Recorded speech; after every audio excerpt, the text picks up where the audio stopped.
네, 안녕하세요. 이번 주는 클래스와 객체에 대해서 배울 건데요. 클래스 객체도 여러분들 1학년 과목의 선수 과목으로 C++ 때 좀 배운 내용이기 때문에 이번 장에는 좀 핵심만 콕콕 집어서 좀 빠르게 넘어가는 걸로 좀 해보겠습니다. 지난주에 좀 강의가 많이 길었죠. 거의 2시간 가까이 되는데 2시간 가까이 강의를 하면 좀 여러분들이 좀 지루해할 것 같아서 최대한 좀 빨리 끝내는 보도록 하고요. 그렇다고 좀 다 넘어가는 건 아니고 하나씩 하나씩 해보고 이런 그 쓸데없는 말은 좀 줄이도록 하겠습니다. 그러니까 클래스랑 객체인데 객체죠. 객체는 이제 세상의 모든 것들이 다 객체라고 생각하시면 됩니다. 그러니까 객체지향 프로그래밍 자체가 이 세상에 있는 그런 사물 이런 객체들을 프로그래밍 방법으로 엮어서 프로그래밍하는 그런 그 언어를 객체지향 프로그래밍 언어라고 하거든요. 그러니까 현실 세계에 있는 것들을 어, 컴퓨터에 옮기는 과정을 말해요. 그렇기 때문에 객체지향 프로그래밍이라고 해서 좀 어렵다고 생각을 하지 마시고 세상에 있는 것들을 좀 우리가 그룹화하고 그룹화된 그 객체들끼리 서로 연결되고 행동하는 것들을 우리가 프로그래밍 한다고 생각을 하시면 됩니다.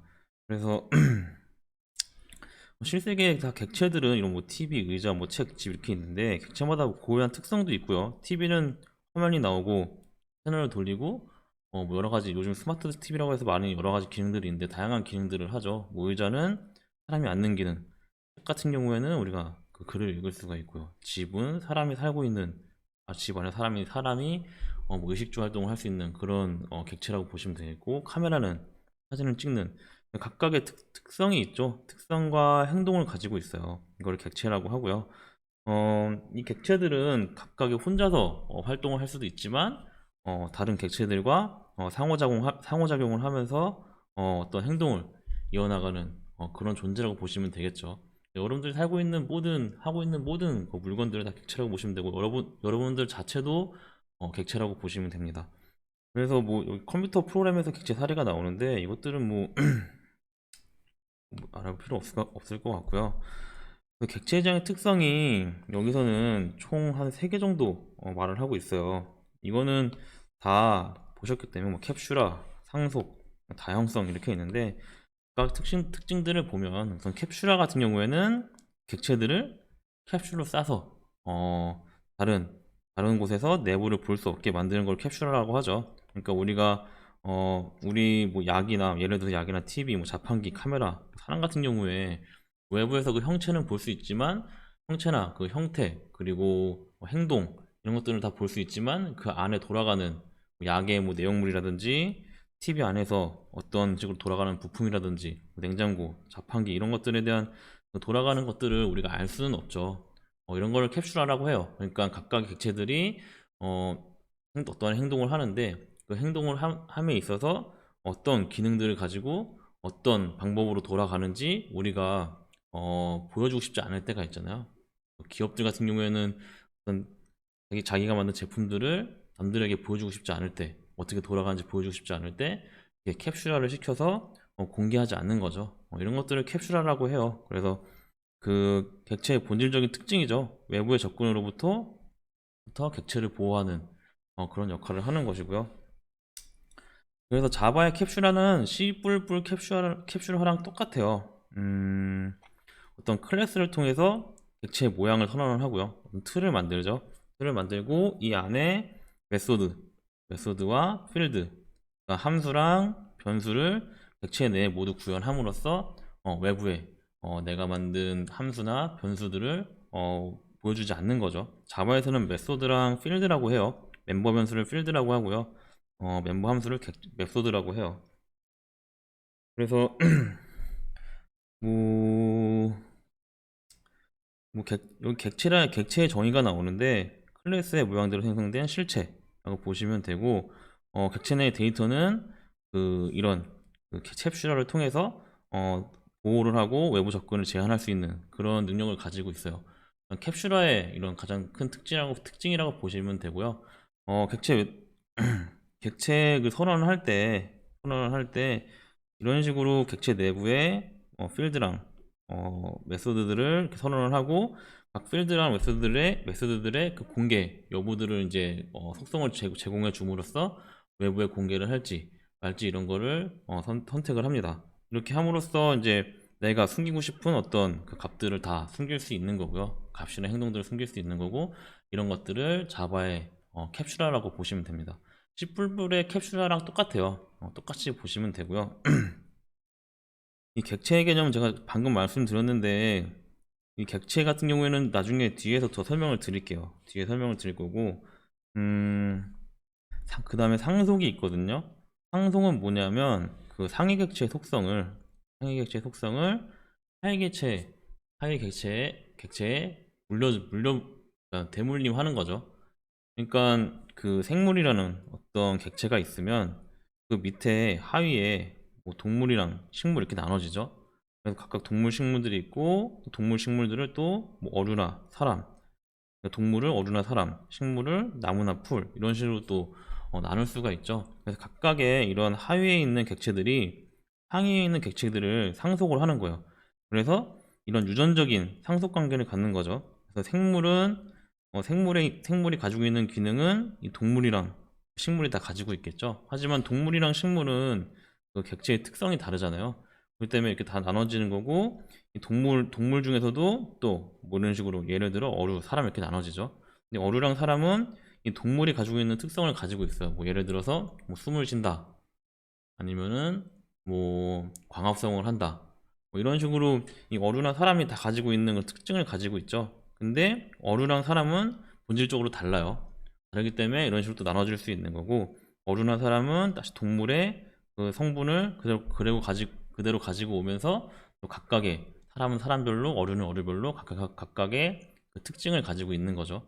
이런 식으로 그 객체 지향의 특성은 상속이라는 게 있어요. 그래서 그 상위 객체의 속성을 하위 객체가 그대로 가지고 그 하위 객체는 상위 객체의 속성을 그대로 가짐으로써 또 나만의 특징을 또 만들어낼 수 있는 그런 상속적인 관계를 가지고 있는 거고요.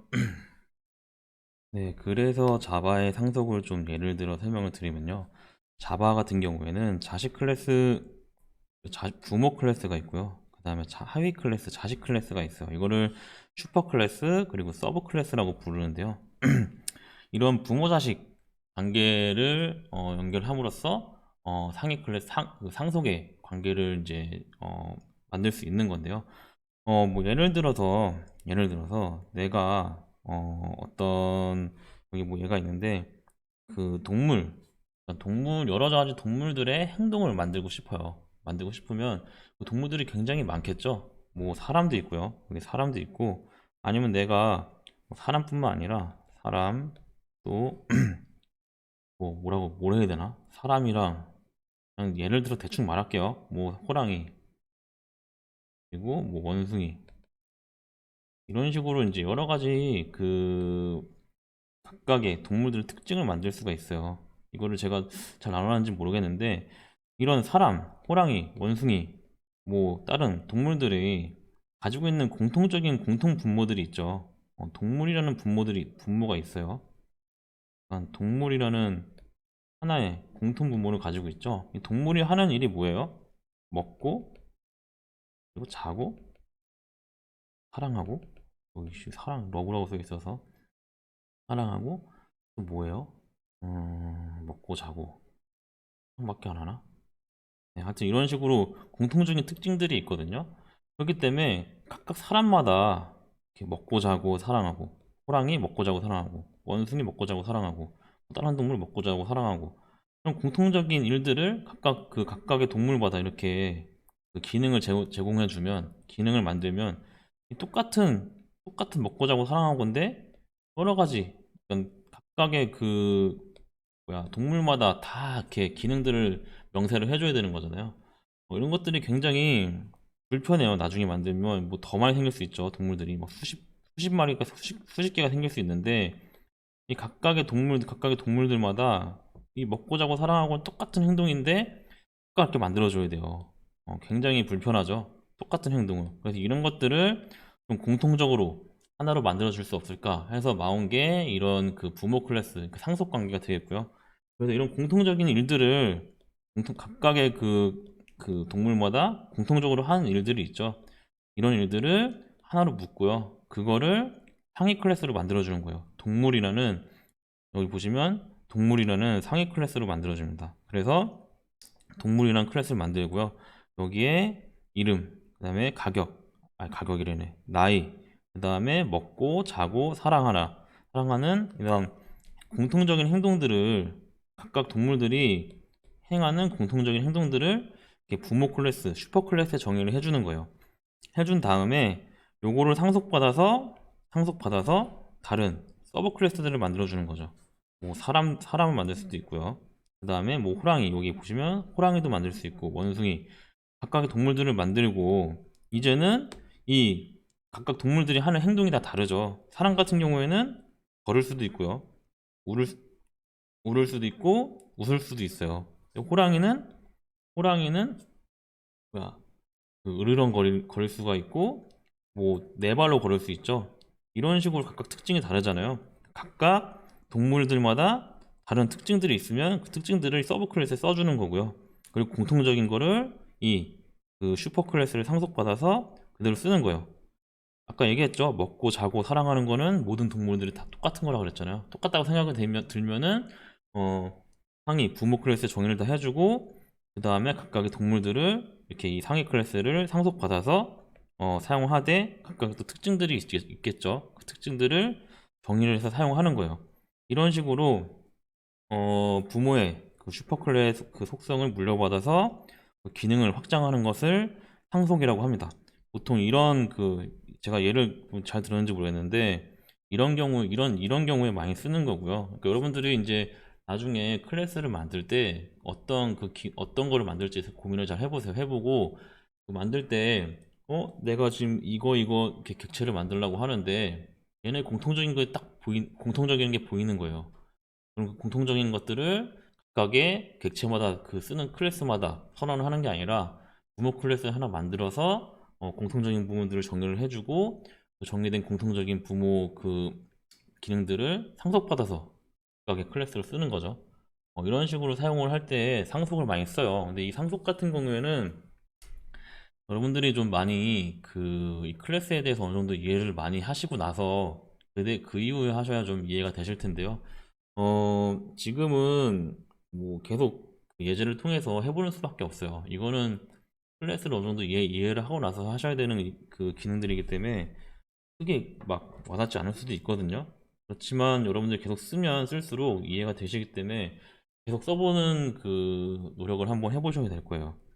그래서 이런 식으로 상속되면은 애니멀 객체가 생기고, 애니멀 객체에서 그 휴먼이라는 그 클래스가 그 애니멀을 상속받아서 애니멀이 가지고 있는 이 객체의 그 고유한 공통적인 행동과 필드들을 이렇게 가지고 오고요. 이런 식으로 가지고 오고, 그리고 휴먼만의 또 다른 그 특징이랑 행동들을 선언을 함으로써 이 사람이라는 객체를 만드는 거죠. 클래스를 만드는 거죠. 그래서 이런 식으로 상속 관계를 줄 수가 있는 거고요. 마지막으로 다형성이에요. 다형성인데 지금 이런 것들은 지금 개념에 대해서 배우는 거고요. 각각의 특징들은 뒤에 다시 배울 거예요. 다시 배울 거니까 개념만 좀 알고 가시면 될 것 같고요. 다형성도 여러분들 많이 다 해보셨을 거예요. 오버로딩이랑 오버라이딩이 있죠. 그러니까 같은 이름의 메소드가 클래스나 객체에 따라서 다르게 동작되도록 구현하는 거예요. 이거를 왜 하냐 하면 그 동물들도 이 종류에 따라서 얘네들 다 짖죠. 다 말을 해요.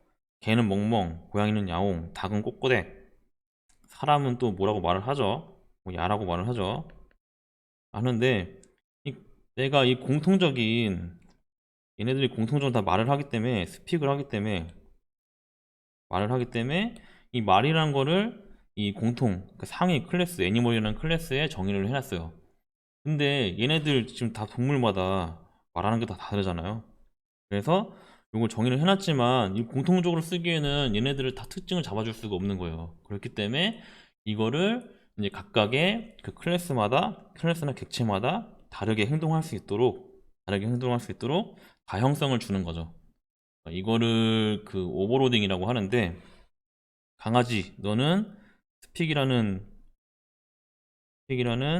메소드가 있지만 이 스픽이라는 메소드에서 멍멍이라고 짖어라. 야옹이 너는 야옹이라고 짖어라. 너는 꼬꼬대기라고 얘기를 해라. 이런 식으로 스픽이라는 함수를 재정의를 해주는 거예요. 각각의 클래스마다. 이거를 다형성이라고 해요. 다형성이라고 하고, 이거를 이제 오버라이딩이라고도 하죠. 오버라이딩이라고도 하는데, 오버라이딩은 슈퍼클래스의 메소드를 서브클래스마다 다르게 구현할 때, 그러니까 방금 제가 설명드린 거 있죠. 슈퍼클래스에서 소리내기라는 걸 하나 구현을 했는데, 이거를 각각의 객체마다 다르게 구현하고 싶을 때를 이제 오버라이딩이라고 하고, 오버로딩은 이제 같은 이름으로 메소드를 정의해서 각각 다르게 작동하는 여러 메소드를 만드는 거를 오버로딩이라고 해요. 이 오버로딩은 제가 뒤에서 다시 설명을 드리겠습니다. 음, 그래서 여기서 이제 마지막으로 이제 객체 지향의 목적이 나와요. 객체 지향 언어의 목적이 나오는데, 어, 그 소프트웨어, 그러니까 원래 기존에는 그 약간 뭐라 해야 되나, 절차 중심. 여기 밑에 보시면 그 초기 시대 때는 수학, 계산, 뭐 통계 처리 이런 걸 하기 위해서 절차를 굉장히 중요시했거든요. 절차를 되게 중요시했는데, 현대로 옴으로 해서 이제 실세계에 발생하는 일들을 프로그래밍하는 일들이 굉장히 많아졌어요. 그러니까 우리가 뭐 서버 시스템을 만든다거나, 아니면은 뭐 홈 네트워킹 시스템을 만든다거나, 아니면 여러분들이 뭐 카카오톡을 만들 때도 보시면은 보통 내가 실세계에 일어나는 일을 많이 하죠. 카카오톡만 해도 그 카카오톡 같은 경우에도 여러 사람들과 대화하는 어떤 방을 만들어 놓은 거잖아요. 그 방을 만들고 1대1로 얘기할 수도 있는 거고, 아니면 단체방을 만들어서 단체로 들어와서 단체로 얘기할 수도 있는 거고, 이런 식으로 실세계에 있는 일들을 프로그래밍 하다 보니까 이런 것들을 좀 절차 진행이 아니라 약간 이렇게 모듈화 시켜서 각각 모듈별로 서로 연결돼서 행동할 수 있는 이런 객체지향적인 그런 프로그램이 굉장히 중요시 되었어요. 네, 그래서 이 객체지향 언어 자체가 굉장히 그 많이 발전을 하게 되었고요.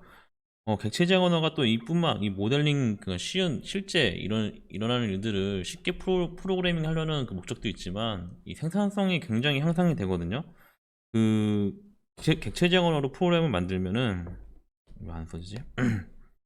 프로그램 만들면 그 상속, 다양성, 객체, 캡슐화 이런 것들을 통해서 재사용을 위한 여러 가지 장치가 내장이 돼 있어요. 그러니까 그 어떤 그 각각의 그 기능들을 모듈화 함으로써 이 모듈화된 그 객체들을 다시 꺼내서 쓸 수도 있고, 아니면은 내가 어떤 프로그램을 만들 때 그 에러가 굉장히 많이 발생을 해도 그 에러라는 부분들을 다 객체화 시켜놨기 때문에 그 부분만 딱 고치면 쉽게 고칠 수가 있거든요. 이런 식으로 뭐 모듈 객체화를 통해서 재사용이 굉장히 빠르고요. 그 다음에 어떤 오류가 발생했을 때 오류를 고칠 수 있는 속도도 굉장히 빨라져요. 또한 이 만들어 놓은 이런 그 프로그램들을 또 다른 프로그램에서 또 쓰기가 굉장히 편하고요. 이런 식으로 생산력이 굉장히 많이 늘어나는 그런 특징이 있어요. 그렇기 때문에 요즘 나오는 거의 대부분의 프로그램들은 이런 객체지향적인 그 언어를 많이 사용을 하고요. 여러분들도 이걸 배워두면 나중에 그 기업에 나가서도 하고 나서도 굉장히 많이 사용을 하게 될 겁니다. 그 보면 절차 지향 프로그래밍이랑 객체 지향 프로그래밍에 대해 차이점이 쭉 나오는데, 딱 봐도 눈에 들어오시겠죠. 이거는 절차 지향은 오른쪽이죠. 그래서 시작해서 뭐 동전 입력해서 돈이 충분한지 안 한지 확인해서 다시 돌아가고, 이런 식으로 절차에 따라서 움직이는 절차 지향 프로그래밍인데, 객체 지향 프로그래밍은 각각의 이렇게 각 기능들을 이렇게 모듈로 만들어요. 객체로 만들고 얘네들끼리 서로 상호작용을 하는 거예요. 이렇게 상호작용을 하는 거죠. 그래서 여기서 뺄 거는 빼고 싶은 것도 빼도 되죠. 빼고 싶은 기능 빼도 돼요. 버튼 3 빼고 싶으면 빼요. 만약에 내가 여기 버튼 4를 넣고 싶어, 그러면 버튼 4를 버튼 사이에 기능을 넣어서 이렇게 다시 추가시킬 수도 있는 거고요. 내가 돈 받기 싫어요. 그럼 돈통 없애도 되겠죠, 이런 식으로. 이런 식으로 각각의 기능들을 따로따로 만들어서 상호작용하게 만드는 거예요. 이름으로써 뗐다 붙이기도 쉽고요. 그 다음에 고치기도 쉽고. 내가 만약에 자판기를 돌리다가 물이 자꾸 새요. 그럼 어떻게 하면 되겠어요? 물통만 고치면 되겠죠. 다른 거 고칠 필요 없잖아요. 이런 절차 지향을 따르다 보면은 뭐 어떠한 그 기능 물이 새는데 그 물이 새는 거에 대한 그 기능들을 다 하나씩 하나씩 찾아야 돼요. 각 부분에서. 그리고 찾아야 되기 때문에 이런 모듈화에 대한 중요성이 굉장히 중요하거든요. 그렇기 때문에 그 객체 지향은 이런 식으로 구성을 함으로써 절차 지향보다 좀 더 유지 보수가 편하고 재사용성이 강하고 그 다음에 뭐 네, 그런 특징들이 있죠. 네, 뭐 더 이상 얘기할 게 없네요. 얘기할 게 없고 근데 그렇다고 꼭 객체 지향 자체가 객체 지향만 쓰라는 얘기는 아니에요. 절차 지향은 절차 지향대로의 그 특징이 있거든요. 그렇기 때문에 여러분들이 어떤 그 프로그램을 만들 때 그 프로그램의 특징에 따라서 선택해서 작성을 하셔야 됩니다. 절차 지향 프로그래밍도 굉장히 많죠. 대표적으로 C가 있죠, C. 그래서 본격적으로 이 클래스랑 객체에 대해서 좀 배울 건데요.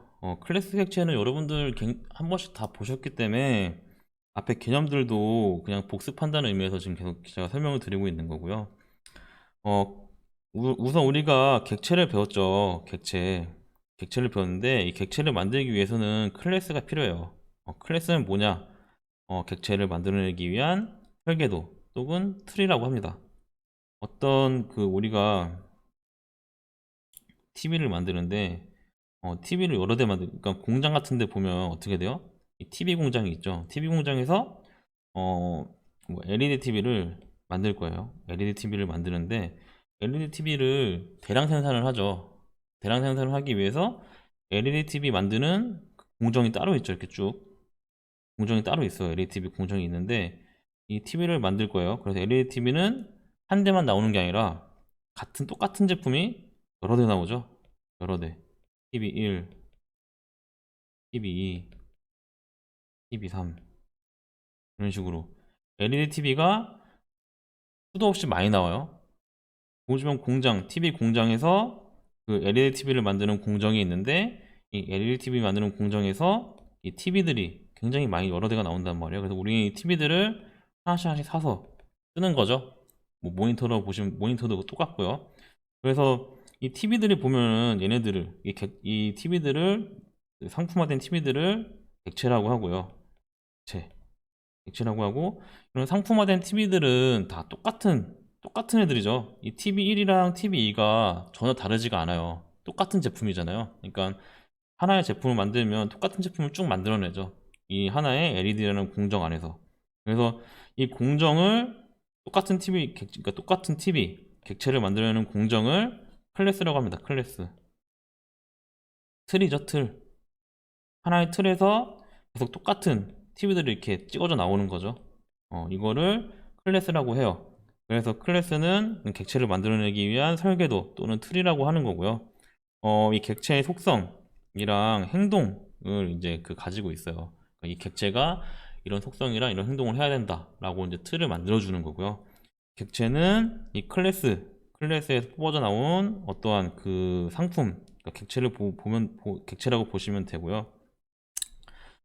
자바에서는 프로그램 실행 중에서 생성되는 실체, 뭐 메모리 공간을 갖는 구체적인 실체, 그 다음에 인스턴트라고도 불러요.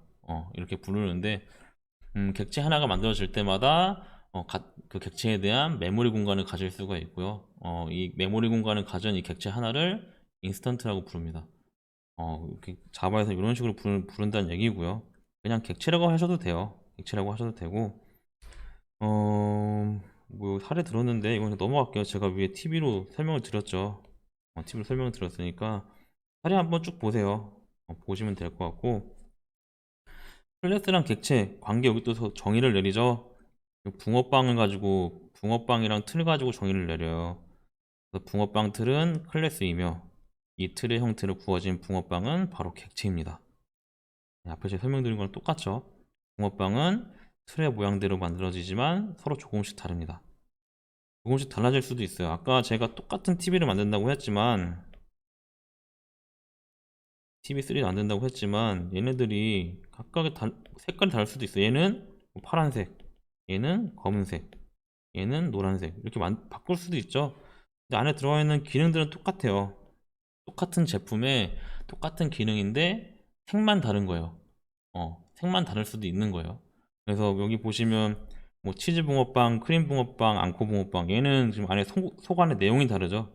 이런 식으로 같은 틀에서 나오지만 그 제품의 그 속성은 형태는 똑같지만 그 속성이 좀 조금씩 다를 수도 있는 거예요. 그러니까 TV 같은 경우에는 색이 다를 수도 있는 거고 붕어빵 같은 경우에는 안에 들어간 어떤 그 앙코가 뭐라 그러죠 이거? 안에 들어간 그 재료가 다를 수도 있는 거고요. 그렇기 때문에 클래스랑 객체의 차이만 좀 아시면 됩니다. 클래스는 객체를 만들어내는 틀이고 이 틀 안에서 각각 객체들이 나오고요. 객체들은 각각의 속성을 가지고 나오지만 속성이 각각 다를 수도 있다는 거. 하지만 그 형태는 똑같다는 거. 요거만 좀 명심을 하시면 될 것 같고요. 여기는 사람을 가지고 예를 들었는데 클래스는 사람이에요. 사람이고 사람에 대한 그 정의가 뭐 이름, 직업, 나이, 성별, 혈액형, 밥 먹기, 이렇게 특성이 있고요. 그 다음에 밥 먹기, 잠자기, 말하기, 걷기라는 공통적인 그 행동이 있죠. 근데 사람마다 다 달라요. 최승희 씨라는 사람은 이름이 최승희고요. 직업은 의사고 나이는 45살, 성별은 여자, 혈액형은 A. 이 이민혁라는 그 분은 이름은 이민혁, 직업은 골프 선수, 나이는 28. 이런 식으로 각각의 속성의 값들이 다르죠. 이 껍데기는 똑같아요. 그 틀은 똑같은데 각각 사람이라는 틀은 똑같은데 그 속성이 다르고요. 하는 행동도 좀 달라요. 밥 먹을 때 최승희 씨는 뭐 조용히 먹을 수 있지만 뭐 김미남 씨는 되게 그러니까 시끄럽게 빠르게 먹을 수도 있는 거고요. 이런 식으로 틀은 만들어주지만 각각의 속성은 다를 수도 있는 거예요. 그래서 이 틀을 클래스 그리고 각각의 이 사람들을 객체라고 부르는 겁니다. 객체의 속성은 다 다른 거고요. 제가 계속해서 클래스랑 객체에 대해서 설명을 드리는데 이래도 제가 설명을 해도 이해가 잘 안 되시면 제가 추가적으로 또 자료를 올려놨거든요. 보조자료 올려놨으니까 그것도 한 번씩 봐보세요. 서동만 교수님 거도 올려드릴 거고요. 그 다음에 그러니까 다른 유튜버가 강의한 내용도 있거든요. 그런 것도 한 번씩 참고해서 보시면은 더 이해를 하실 수 있을 겁니다. 제가 설명한 게 뭐 완벽하게 여러분들이 이해시킬 수는 없기 때문에 좀 온라인 강의 특성을 좀 살리고자 여러 가지 강의를 좀 올려놓을 생각이고요. 그래서 자바의 클래스 구성을 보면 맨 처음에 접근 권한자가 있고요. 그 다음에 클래스라는 걸로 클래스를 선언을 하고요. 그 다음에 뒤에 클래스 이름이 옵니다. 그래서 기본 형태는 퍼블릭 클래스 네임 이런 식으로 하고 바로 이렇게 쳐주죠. 이 안에 내용이 들어가는 겁니다. 그래서 이 안에 보시면 여기 밑에 보시면 그 변수들 있죠, 변수. 각각의 필드, 그러니까 각각 변수들로 해서 클래스의 속성이 들어오는 거고요. 그 다음에 클래스의 행동을 지정하는 메소드들, 함수들을 이렇게 정의를 할 수 있는 겁니다. 이게 클래스의 기본 구조예요. C++랑 크게 다른 건 없을 거예요. 네, 다른 건 없을 거고, 이제 이 각각의 하나하나에 대해서 좀 설명을 드리겠습니다. 그래서 클래스 선언 같은 경우에는 이제 클래스 키워드로 하죠. 클래스 키워드로 하고요. 클래스는 이제 이 중괄호 열고 닫고 이곳의 모든 필드랑 메소드를 구현을 합니다.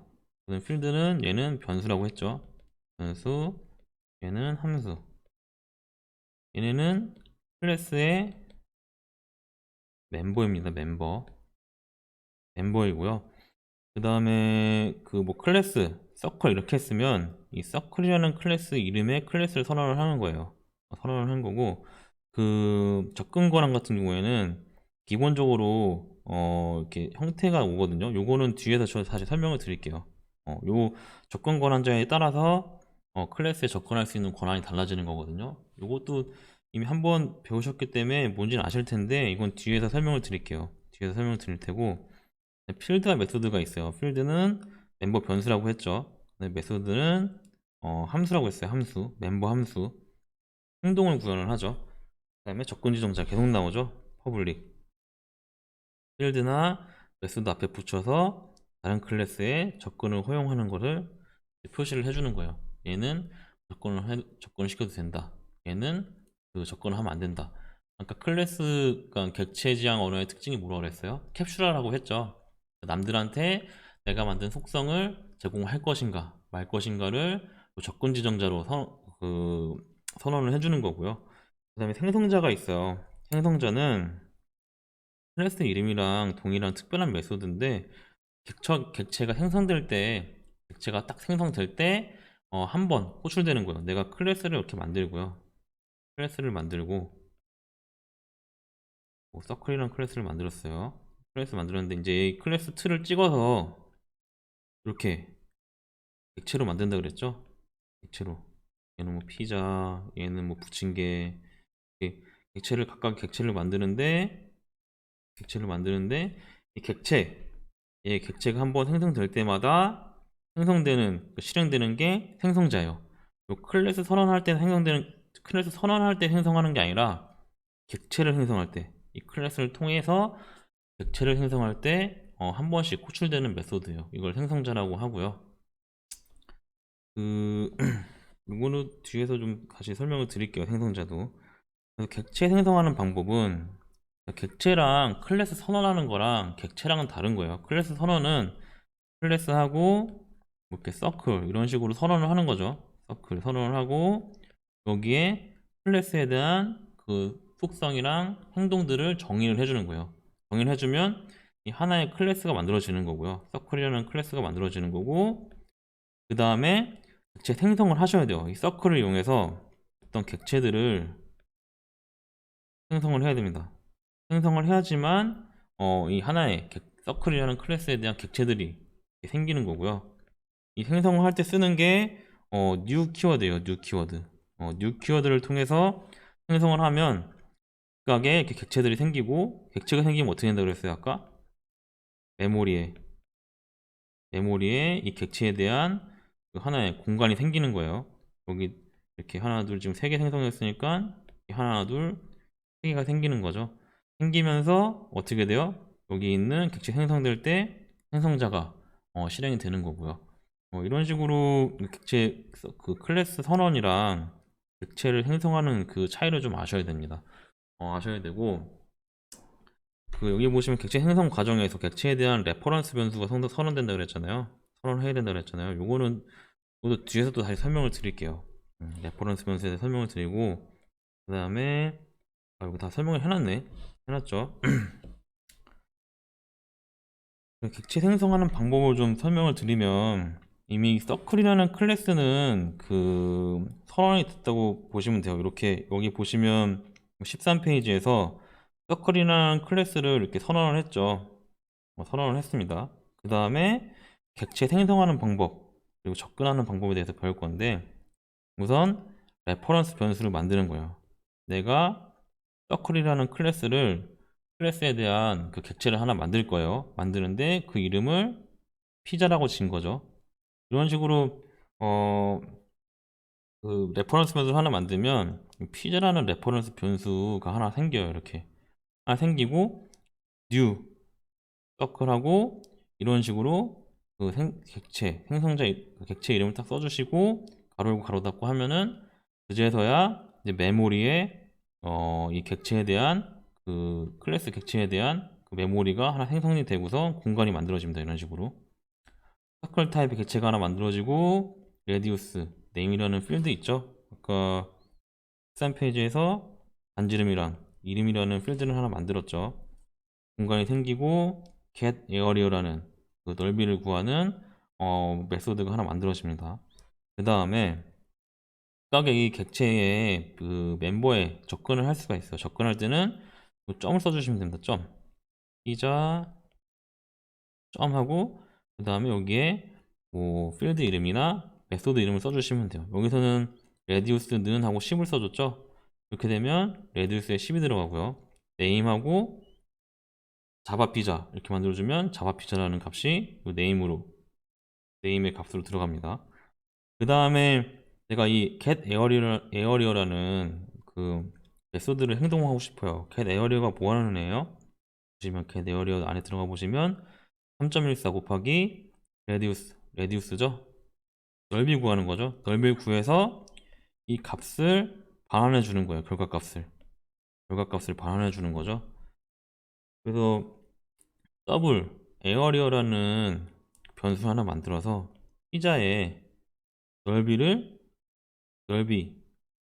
get area라는 메소드를 실행해라 라는 뜻이거든요.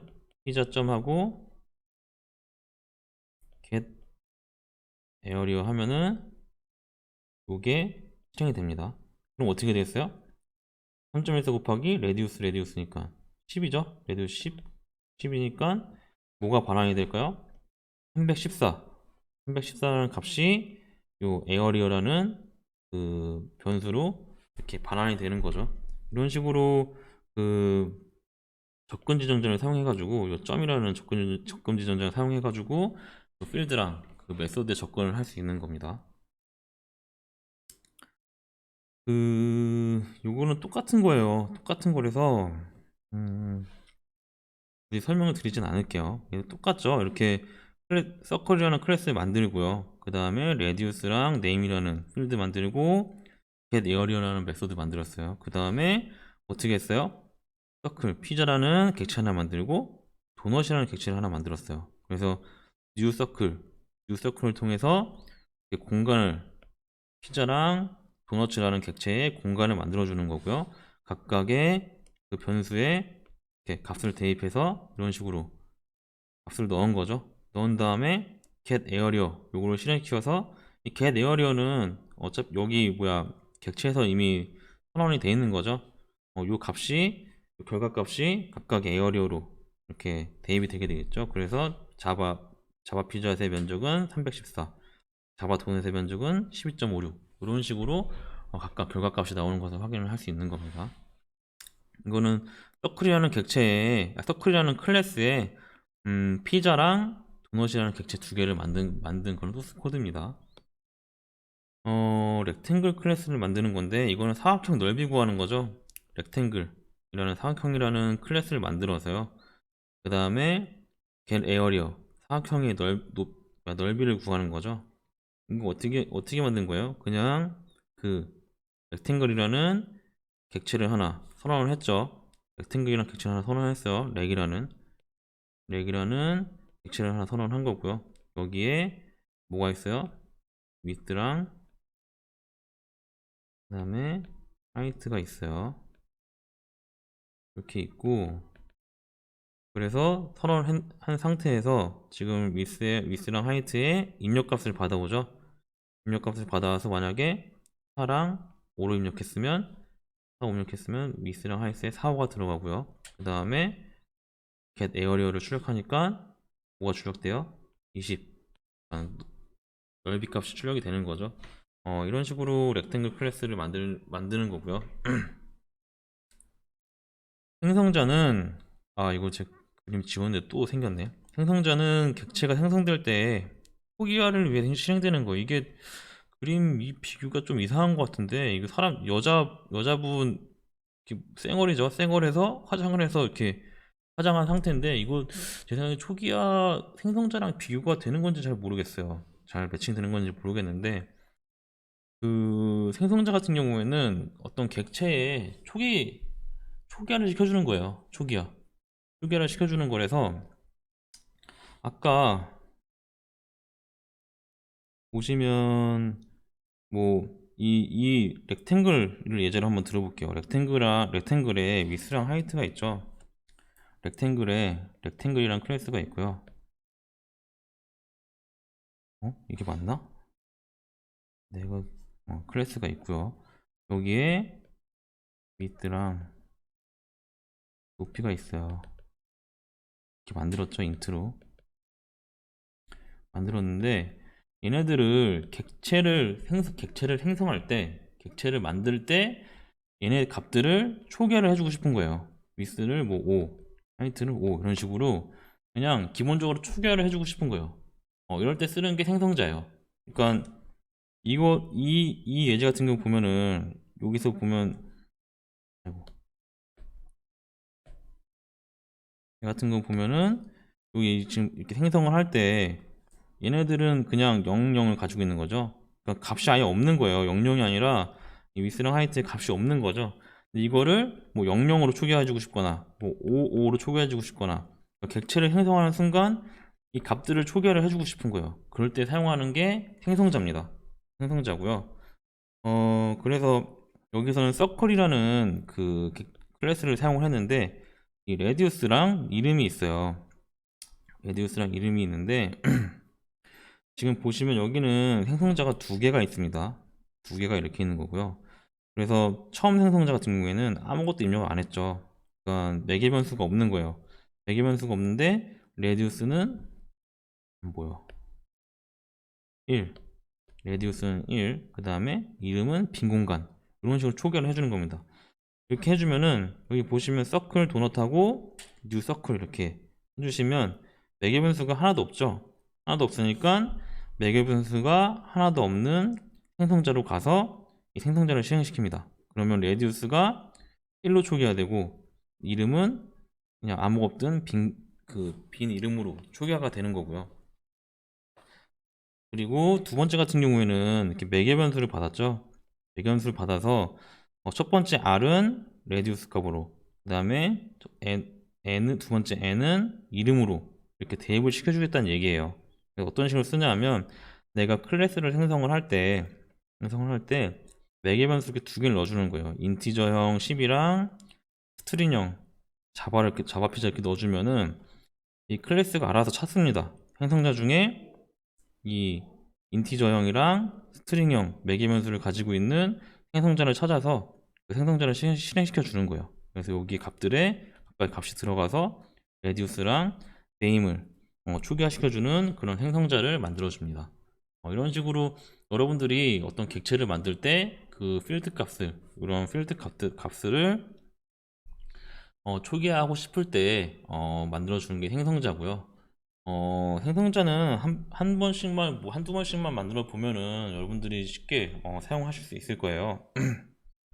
생성자의 특징이 있는데, 특징을 보면 생성자는 메소드예요. 아까 보셨죠?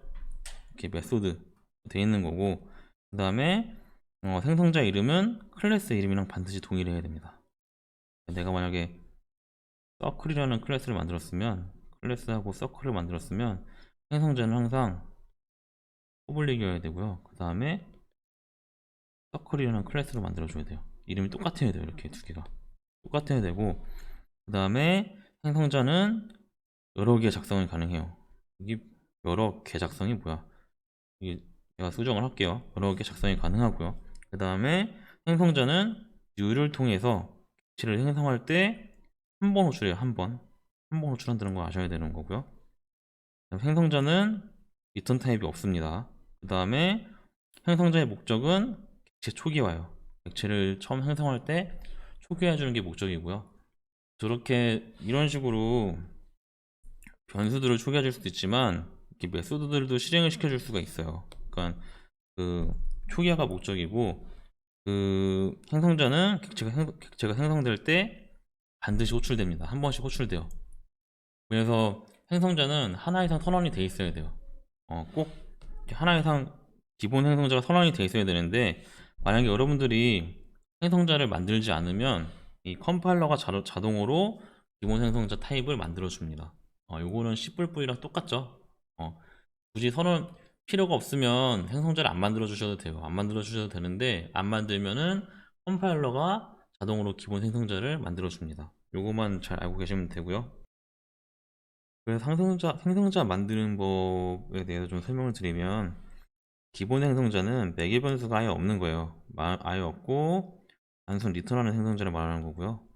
폴트 생성자라고도 불러요. 그래서 보시면 이렇게 기본 생성자 아무것도 안 하는 그냥 생성만 돼 있고 아무것도 안 하는 생성자를 기본 생성자라고 하고요. 이거는 여러분들이 안 써주셔도 돼요. 안 써주셔도 되고, 이게 생성자 그러니까 초기화할 게 아무것도 없으면 안 써주셔도 무방합니다. 무방하셔도 되고요. 그 다음에 기본 생성자가 자동으로 생성되지 않는 경우가 뭐냐 하면, 아까 생성자 만드는 법을 좀 배웠죠. 아이고, 제가 하나 빼먹었네요. 어, 이걸 여기서 일단 한번 말했으니까 뭐 다 아실 테지만 한 번 더 말을 해볼게요. 그래서 제목과 저자를 나타내는 타이틀과 어서 필드를 가진 북클래스를 생성하고 생성자를 작성해서 필드를 초기화하여라 써있죠. 북클래스를 만들고 타이틀이랑 어서라는 필드를 만들고요. 그 다음에 이 타이틀이랑 어서를 초기화하는 생성자를 만들라는 얘기예요. 그래서 지금 보시면 이렇게 두 개, 두 개의 그 생성자를 만들었는데, 이게 왜 두 개를 만들었냐 하면, 기본적으로 이 타이틀이랑 여러분들이 생성자를 만드실 때 어떻게 고려를 하시냐면, 필드가 두 개잖아요. 두 필드를 내가 두 개 모두 초기화를 하고 싶어요. 타이틀이랑 오서를 그 클래스 객체를 생성을 할 때 다 초기화를 하고 싶다. 근데 그 초기화를 할 때 매개 변수를 받아서 하고 싶다라고 하시면, 이렇게 그 매개 변수를 받는 생성자를 하나 만드셔야 됩니다. 타이틀이랑 그다음에 오서를 매개 변수를 받는 그 생성자를 하나 만들어서요. 그 다음에 타이틀이랑 오서에 이 매개변수 값을 대입을 해주는 거죠. 어떤 식으로 쓰냐면 new book 한 다음에 객체를 만드는 순간 이렇게 매개변수를 넣어주는 거예요. 타이틀에는 어린 왕자, 그 다음에 저자에는 생텍 쥐페리 이렇게 넣어주시면 이 생성하는 그 객체를 생성하는 순간 이렇게 생성자로 넘어옵니다. 그래서 여기에 어린 왕자, 여기에 생텍 쥐페리라는 그 값들이 들어오게 되고요. 각각의 값들을 타이틀이랑 어서에 대입하게 되죠. 이거를 만약에 내가 생성할 때 그 책 이름만 받고 싶을 때가 있어요. 그럴 때는 이런 식으로 매개면서 하나만 써주시는 거예요. 책의 이름만 생성할 때 받고 싶다 해서 타이틀은 그 매개면수를 받는데 어우서는 안 받았으니까 여러분들이 뭐 작자 이상 써주셔도 되고요. 그냥 빈 공간으로 놔두셔도 됩니다. 이렇게 빈 공간으로 놔두셔도 되고요.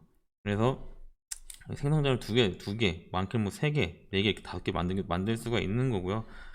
생성할 때 매개변수를 몇 개 넣느냐, 어떤 형태를 넣느냐에 따라서 그 생성되는 생성자가 달라지는 거예요. 요거만 좀 명심을 하시면 됩니다. 그래서 춘향전을 넣어주시면 매개변수가 하나 들어갔으니까 하나 있는 걸 찾아서 여기 이 생성자가 실행이 되는 거고, 여기서 이 춘향전이라는 그 값이 들어가서 타이틀이 춘향전이 되고요. 그 다음에 어소가 작자 미상이 되는 이렇게 생성자를 만들 수 있는 거고요. 이건 방금 설명드렸고요. 그 다음에 자동으로 생성되지 않는 경우가 있어요. 그래서 원래 이게 퍼블릭 서클이라는 게 자동으로 생성된다 그랬잖아요. 근데 만약에 여러분들이 생성자를 하나라도 만드는 순간 이 기본 생성자는 만들어지지 않습니다. 요거는 명심하셔야 됩니다. 만약 여러분들이 이 매개변수 하나를 받는 생성자를 하나 만드셨으면 기본 생성자도 항상 선언해 주셔야 돼요. 이렇게 해주시거나 이렇게 쓰면 안 됩니다. 이렇게 new해서 아무것도 초기 안 한 상태로 해주고 싶으면 항상 이렇게 서클이라는 거를 하나 만들어 주셔야 돼요. 이렇게 만들어 주셔야 이렇게 선언을 할 수 있는 거고요. 그러니까 객체를 생성할 수 있는 거고, 만약에 객체 생성을 안 한 상태에서 다른 생성자를 매개변수 있는 생성자를 만들었는데 그 기본 생성자가 아닌 그 매개변수가 있는 생성자를 만들었는데 여러분들이 이렇게 기본 생성자를 초기화를 해버리면은 컴파일 오류가 나요. 생성자가 없다고. 그러니까 요거는 명심을 하셔서 만드셔야 됩니다. 디스레퍼런스가 있어요. 디스레퍼런스가 있는데 요거는 생성자랑 좀 연동이 돼서 들어갈 수가 있거든요. 디스가 뭐냐면 객체 자신이에요. 그러니까 내가 뭐 서클이라는 클래스가 있는데 이걸 통해서 뭐 피자랑 그다음에 뭐야, 도너츠 나왔어요. 도넛이라는 클래스 두 개 나왔는데, 이 디스라는 레퍼런스는 뭐냐 하면 나 자신이에요. 아니, 피자의 안에서, 요 안에서 디스라고 써주시면은 이 디스는 피자 자신이 되는 겁니다. 그러니까 보시면 여기 얘가 있는데 여기 보시면 생성자 안에 디스점하고 레디우스 이렇게 있죠. 이게 무슨 소리냐면 나 자신, 내가 만약에 피자면은 피자의 레디우스 변수를 가리키는 거예요. 그러니까 이 디스를 안 써주시면 이게 헷갈리는 게 있는데 이거 좀 명심을 하셔야 되는 게 뭐냐면, 여기서 이걸 크게 쓰면 되겠다. 제가 크게 한번 써볼게요. 이거 안 되나?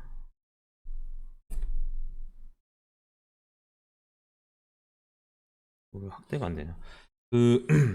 죄송합니다. 이 디스를 안 써주시면 이 함수 같은 경우에는 지금 이 함수 안에 레디우스라는 그 매개 변수를 선언을 했죠. 그러면은 여기에서 이 디스를 안 써주시면은 이 레디우스는 이 매개 변수, 이 함수 메소드의 매개 변수의 그 레디우스가 돼요. 그러니까 레디우스는 레디우스를 해주시면 얘의 값이 바뀌는 겁니다. 얘의 값을 다시, 아이고, 여기로 넣는 뜻이니까 어떻게, 그러니까 얘의 값을 여기로 넣으니까 그 함수의 레디우스 값이 그냥 바뀌는 거죠. 나는 이 값을 바꾸고 싶은데 얘랑 그 값이, 그 매개변수 그 뭐야, 변수명이 똑같다 보니까 그냥 그 똑같다 보니까 이 메소드 안에 레디우스가 바뀌는 거예요. 이거는 이렇게 혼동이 있을 수 있거든요. 이런 걸 방지하기 위해서 원래는 기본적으로 앞에 디스를 써줍니다. 디스점하고 레디우스를 하면은 이 객체, 이 서클이라는 객체가 가지고 있는 레디우스라는 변수에다가 이 함수의 메소드를 대입하라는 얘기예요. 그러니까 함수의 변수를 대입하라는, 레디우스라는 변수를 대입하라는 얘기입니다. 네, 이 디스를 꼭 써주셔야 돼요. 그래서 뭐 이렇게 혼동되는 똑같은 이름이 아닐 때는 무조건 그 혼동되는 그 메소드 안에 이거 레디우스를 안 쓰고 뭐 R이라고 써주셨으면, 뭐 R이라고 써주셨으면 얘네가 혼동되는 이름이 아니잖아요. 그렇기 때문에 이 레디우스는 클래스 객체의 레디우스가 되는데, 만약에 이 메소드를 똑같은 이름을 지어주셨으면 항상 이렇게 디스를 써주셔서 이 객체의 변수다 라고 알려주셔야 됩니다. 여기 밑에도 보시면 디스.레디우스 이렇게 써주셨죠. 이렇게 써줘도 되고, 이거 같은 경우에는 지금 여기에 혼동되는 그 레디우스라는 변수를 선언한 게 없잖아요. 이 getArea라는 그 메소드에는. 그렇기 때문에 이 디스를 사용하지 않으셔도 무방합니다. 디스를 사용 안 해도 얘는 레디우스라는 게 함수에는 없네, 찾아보니까 객체에는 있어요. 그러니까 객체 레디우스를 값을 쓰는 거예요. 그러니까 혼동이 올 수 있으니까 그냥 앞에 만약에 내가 이 객체 레디우스 값을 쓰고 싶으면 디스를 써주시는 게 제일 올바른 방법이에요. 객체에 이렇게 내가 선언한 그 클래스의 그 변수를 사용하고 싶으면 디스를 써주시는 게 제일 좋은 방법 중에 하나고요. 디스의 필요성은 객체의 멤버 변수와 메소드의 변수 이름이 같은 경우, 제가 방금 설명드렸죠. 그 다음에 다른 메소드 호출 시 객체 자신의 레퍼런스를 전달할 때, 그러니까 객체 밖에 있는 메소드를 호출할 때, 다른 메소드를 호출할 때 객체 자체를, 나 자신을 그 레퍼런스 전달하고 싶을 때가 있어요. 그럴 때 이 디스를 쓰는 건데, 요것은 아마 실습 때 아마 제가 한번 확인을 해보고 전달을 드릴 거고요.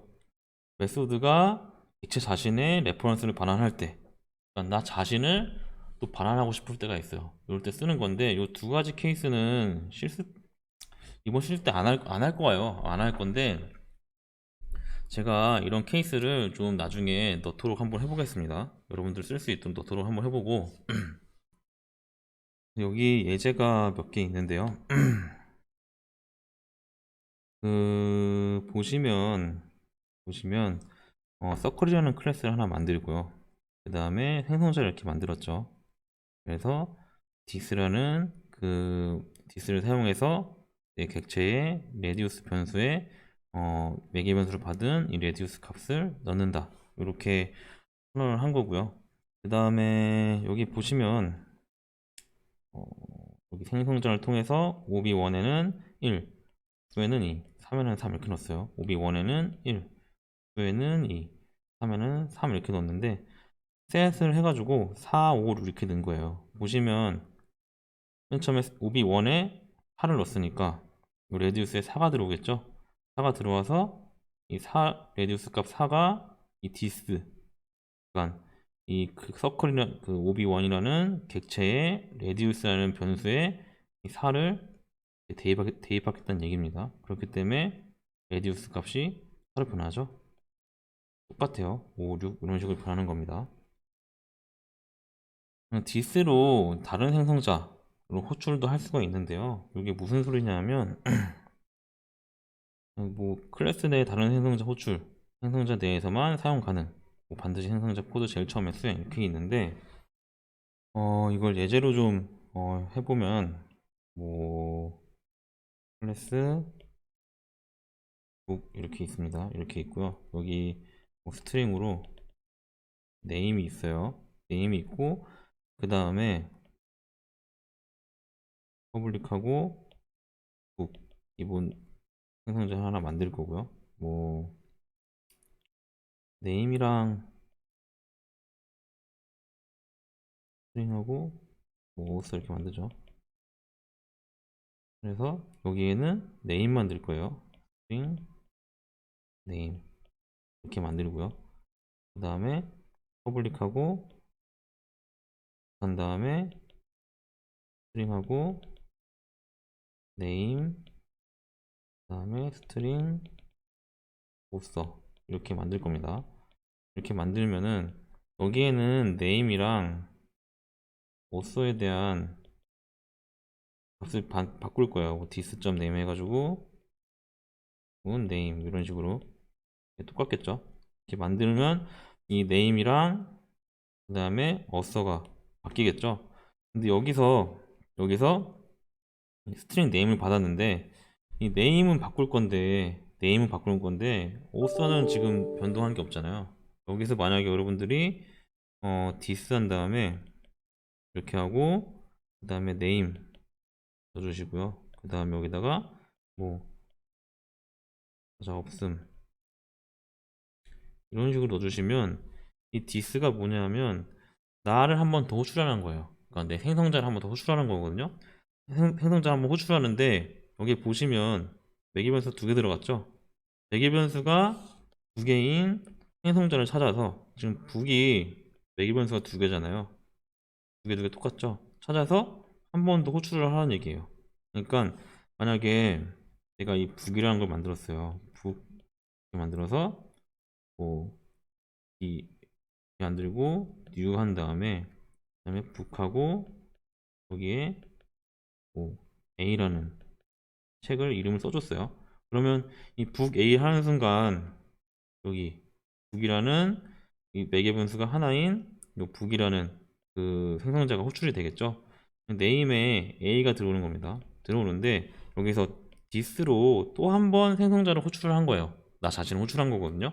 그렇게 되면은 또 다시 이 매개 변수가 똑같은 그 개수가 같은 생성자를 한 번 더 찾아가지고 걔를 한 번 더 호출합니다. 호출할 때 네임에는 이 네임이 들어가는 거고요. 이렇게 그 다음에 여기 오스에는 저자 없음이 들어가서 최종적으로는 이 네임에 A가 들어오고 여기 저자 없음이 들어오겠죠.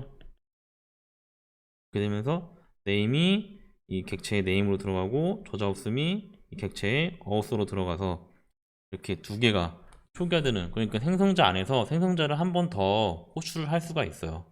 호출을 할 수 있는 거고, 이렇게 쓰는 이유는 뭐냐면 이렇게 뭐 내가 매개변수 하나만 받았을 때 이 두 개를 초기화하고 싶은데 이미 두 개를 초기화하는 생성자가 이미 있잖아요.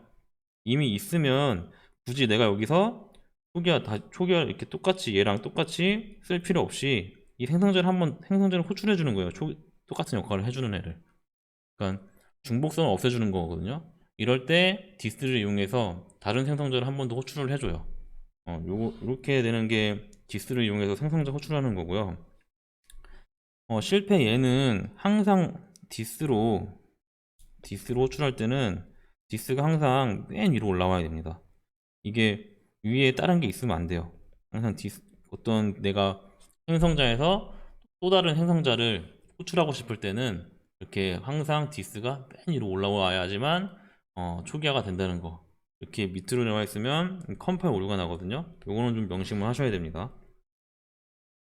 그래서 여기 보시면 여기 예제가 있네. 있는데 내가 또 깜빡했네요.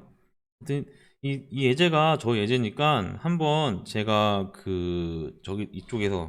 여기서 얘기한 예제를 참고하셔서 이 코드를 한번 보시면 좋을 거예요. 여기서 만약에 내가 뉴북에서 춘향전을 했으면 매개 변수가 하나인 생성자를 호출을 하겠죠. 호출해서 얘는 지금 호출했으니까 어떻게 되겠어요? 타이틀을 이 춘향전을 바꾸고 싶은 거고, 오우서는 작자 미상으로 바꾸고 싶은 거예요. 그렇게 하려면 밑에랑 똑같이 이렇게 작성을 해야 되겠죠. 여기에 오우서만 작자 미상으로 바꿔주면 되는 건데, 근데 이미 밑에 이 북이라는 생성자가 그 역할을 해주고 있잖아요. 그렇기 때문에 이 북이라는 생성자한테 그냥 타이틀이랑 작자 미상을 넘겨주는 거예요. 다시 한번 넘겨주면은 이 북이 그 일을 처리를 해주겠죠.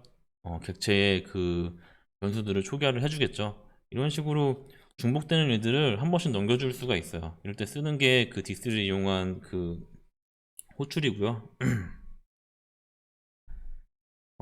다음으로 이제 객체의 치환이 나와요. 지금부터는 이제 객체 생성된 후에 이루어지는 일들을 이제 설명을 드릴 건데요. 객체의 치환 같은 경우에는 치환이라는 게 뭐예요? 내가 OB1이라는 거 하나 만들고요. OB2라는 서클이라는 클래스의 객체를 두 개를 만들었어요. OB1, OB2를 만들었는데 그 다음에 S라는 서클 클래스를 객체를 하나 더 만든 거죠. S는 객체 하나 더 만들었는데 S라는 객체는 아직 아무것도 없는 상태입니다. 없는 상태고요. 근데 여기서 S에다가 OB2를 대입했어요. 이걸 뭐라 그러냐면 치환한다 그러는 거거든요. S에다가 OB2를 치환을 하는 거예요. 이렇게 되면 어떻게 되냐면 이 OB2가 지금 OB1이랑 OB2가 이렇게 각각의 객체를 메모리에 가지고 있는 거죠. 가지고 있는데 OB2를 S1에 치환했으니까 S에 치환했으니까 S는 OB2의 객체를 공유를 하는 겁니다. 복사하는 게 아니라 여기 이렇게 얘를 그대로 복사하는 게 아니라 복사하는 게 아니라 이렇게 하나의 메모리를 서로 공유를 하는 거예요. 치환하는 순간. 레퍼런스가 복사되는 거거든요. 값이 복사되는 게 아니라 레퍼런스가 복사되는 거기 때문에 이렇게 메모리를 공유하지 이렇게 복사를 하지 않아요. 요거를 좀 명심하셔야 됩니다. 그래서 이렇게 되는 순간 OB2의 값을 바꾸면 어떻게 되겠어요? S의 값도 똑같이 바뀌겠죠? 똑같은 걸 공유하니까 얘를 1로 바꾸면 당연히 얘도 1로 바뀌겠죠? 요거는 뒤에 가서 설명을 드릴게요. 그 다음에 OB1을 OB2를 OB1에 대입을 한 거죠. 이것도 치환한 거예요. 그러니까 OB1이 원래 이걸 가리키고 있었는데 OB2로 공유를 하는 거죠. 이렇게 되면 어떻게 돼요? OB2의 요 메모리를 요 객체 공간을 OB1, OB2, S가 다 공유를 하고 있는 거예요. 공유를 하고 있는 거기 때문에 OB1이랑 OB2의 레디우스를 출력해 보면 똑같이 이렇게 2가 출력됩니다. 2가. 만약 여기서 OB 이거 OB2. 레디우스 하고요. OB 1점 레디우스 하고 다시 할게요. 여기에 S.점 레디우스 하고요. 7 이렇게 바꿔보면 어떻게 될까요? 7을 바꾸고 OB1, OB2 출력해보면 어떻게 될까요? 당연히 이게 7로 바뀌니까 7이 출력되겠죠? 이런 식으로 공유한다는 걸 아셔야 됩니다. 복사가 아니에요. 값복사가 아니라 공유를 하는 거고요. 배열 같은 경우에도 똑같아요. 배열도 그냥 기본 그 배열이랑 똑같이 쓰시면 됩니다. 서클 이런 식으로 배열 선언하고 그 다음에 배열의 크기를 선언해 주는 거예요. 이런 식이 되면은 이렇게 서클이라는 객체 0, 1, 2, 3, 4 서클이라는 객체 공간이 생기죠. 레퍼런스 공간이 생기는 거예요. 생긴 다음에 이거를 이 상태로는 그 객체가 생성된 게 아니에요. 객체의 그 레퍼런스 변수에 대한 공간이 생기는 거거든요. 객체가 생기는 게 아니고요. 그 다음에 각각의 이 공간 하나하나를 다그 객체를 생성을 해줘야 됩니다. 초기화를 해줘야 돼요. 초기화해주는 순간 이렇게 new 서클 해주는 순간 이렇게 하나씩 공간이 생기는 겁니다. 이런 식으로 객체에 대한 공간이 하나씩 생기는 거예요. 이렇게 초기화를 하는 순간.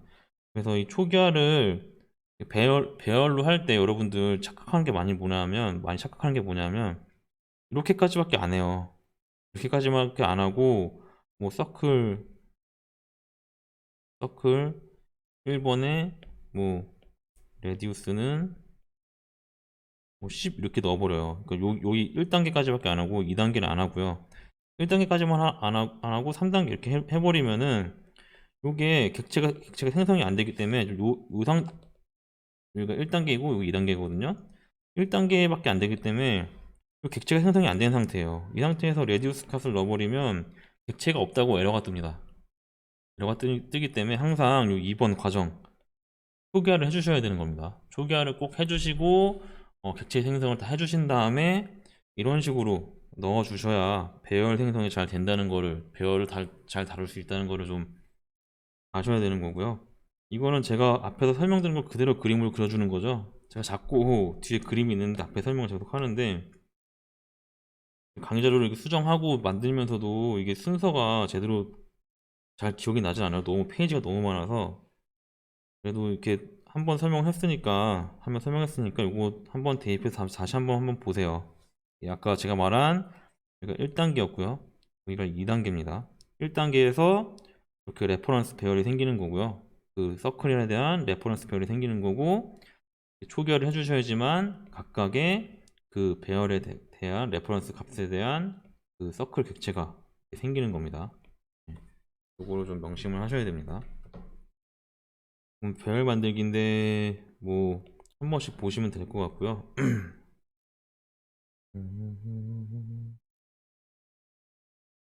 요거 굳이 설명을 드리지 않아도 되겠죠. 요거랑 똑같은 내용이거든요. 똑같은 내용이기 때문에 굳이 설명을 드리지 않아도 될 것 같아요. 보시면 똑같은 내용이기 때문에 똑같이 배열 5개 만들어서 5개를 초기화 하고요. 초기화한 다음에 초기화 할 때 그 생성자로 레디우스 값을 넣죠. 그래서 0부터 4까지 이 레디우스 값이 들어가는 겁니다.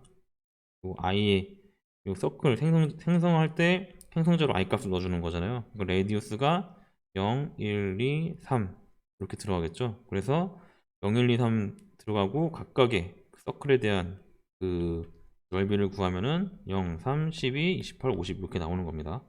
넓이가 나오는 거죠. 요거는 한 번씩 써보시면 더 이해가 잘 되실 것 같고요. 이거는 넘어가고요. 그 다음에 메소드 형식인데요.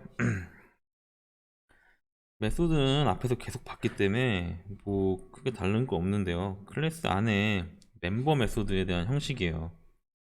C랑 C++의 함수가 동일하거든요. 근데 자바의 모든 메소드는 반드시 클래스 안에 있어야 돼요. 클래스 밖에 있으면 절대 안 됩니다. 클래스 밖에 있으면 안 되고 이 캡슐 원칙을 꼭 지키셔야 됩니다. 클래스 밖에 있는 메소드는 절대 없어요. 그래서 메소드의 구성 형식은 접근 지정자, public, private, protected, default 이걸 이용해서 접근 지정자를 만들고요. 그 다음에 return type 있으면 좋고요. 아니, 좋은 게 아니라 return type을 넣을 수도 있는 겁니다. 형식은 이렇게 되는 거예요. 이거 뭐 함수 형식은 하도 많이 봐왔기 때문에 굳이 설명을 드리진 않을게요.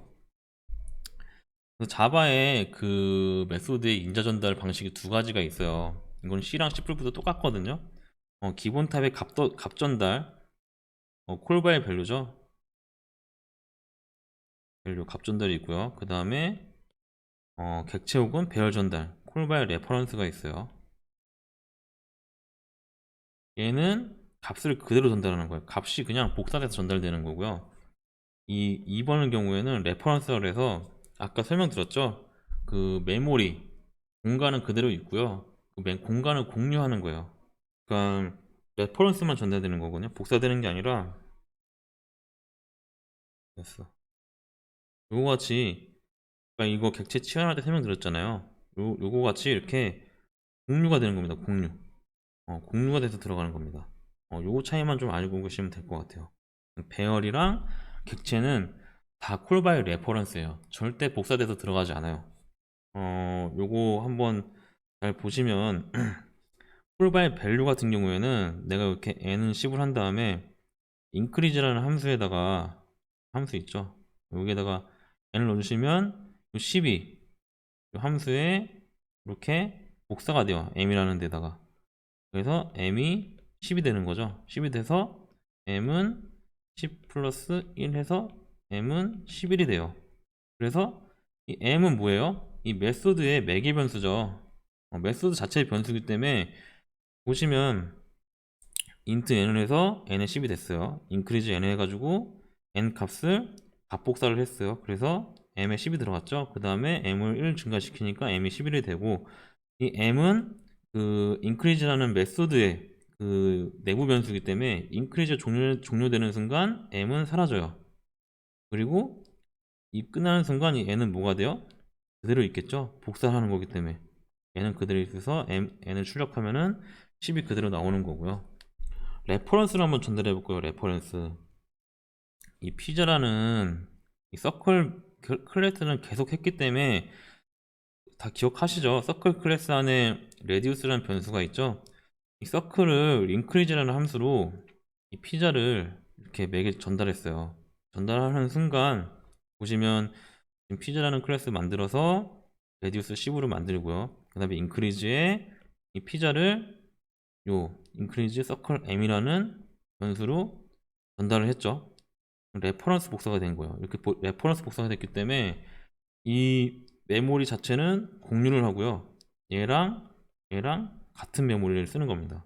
그렇기 때문에 여기서 m.reduce를 하는 순간 요 같이 공유하고 있는 메모리 상의 그 서클 피자 객체의 레디우스 값이 11로 바뀌겠죠.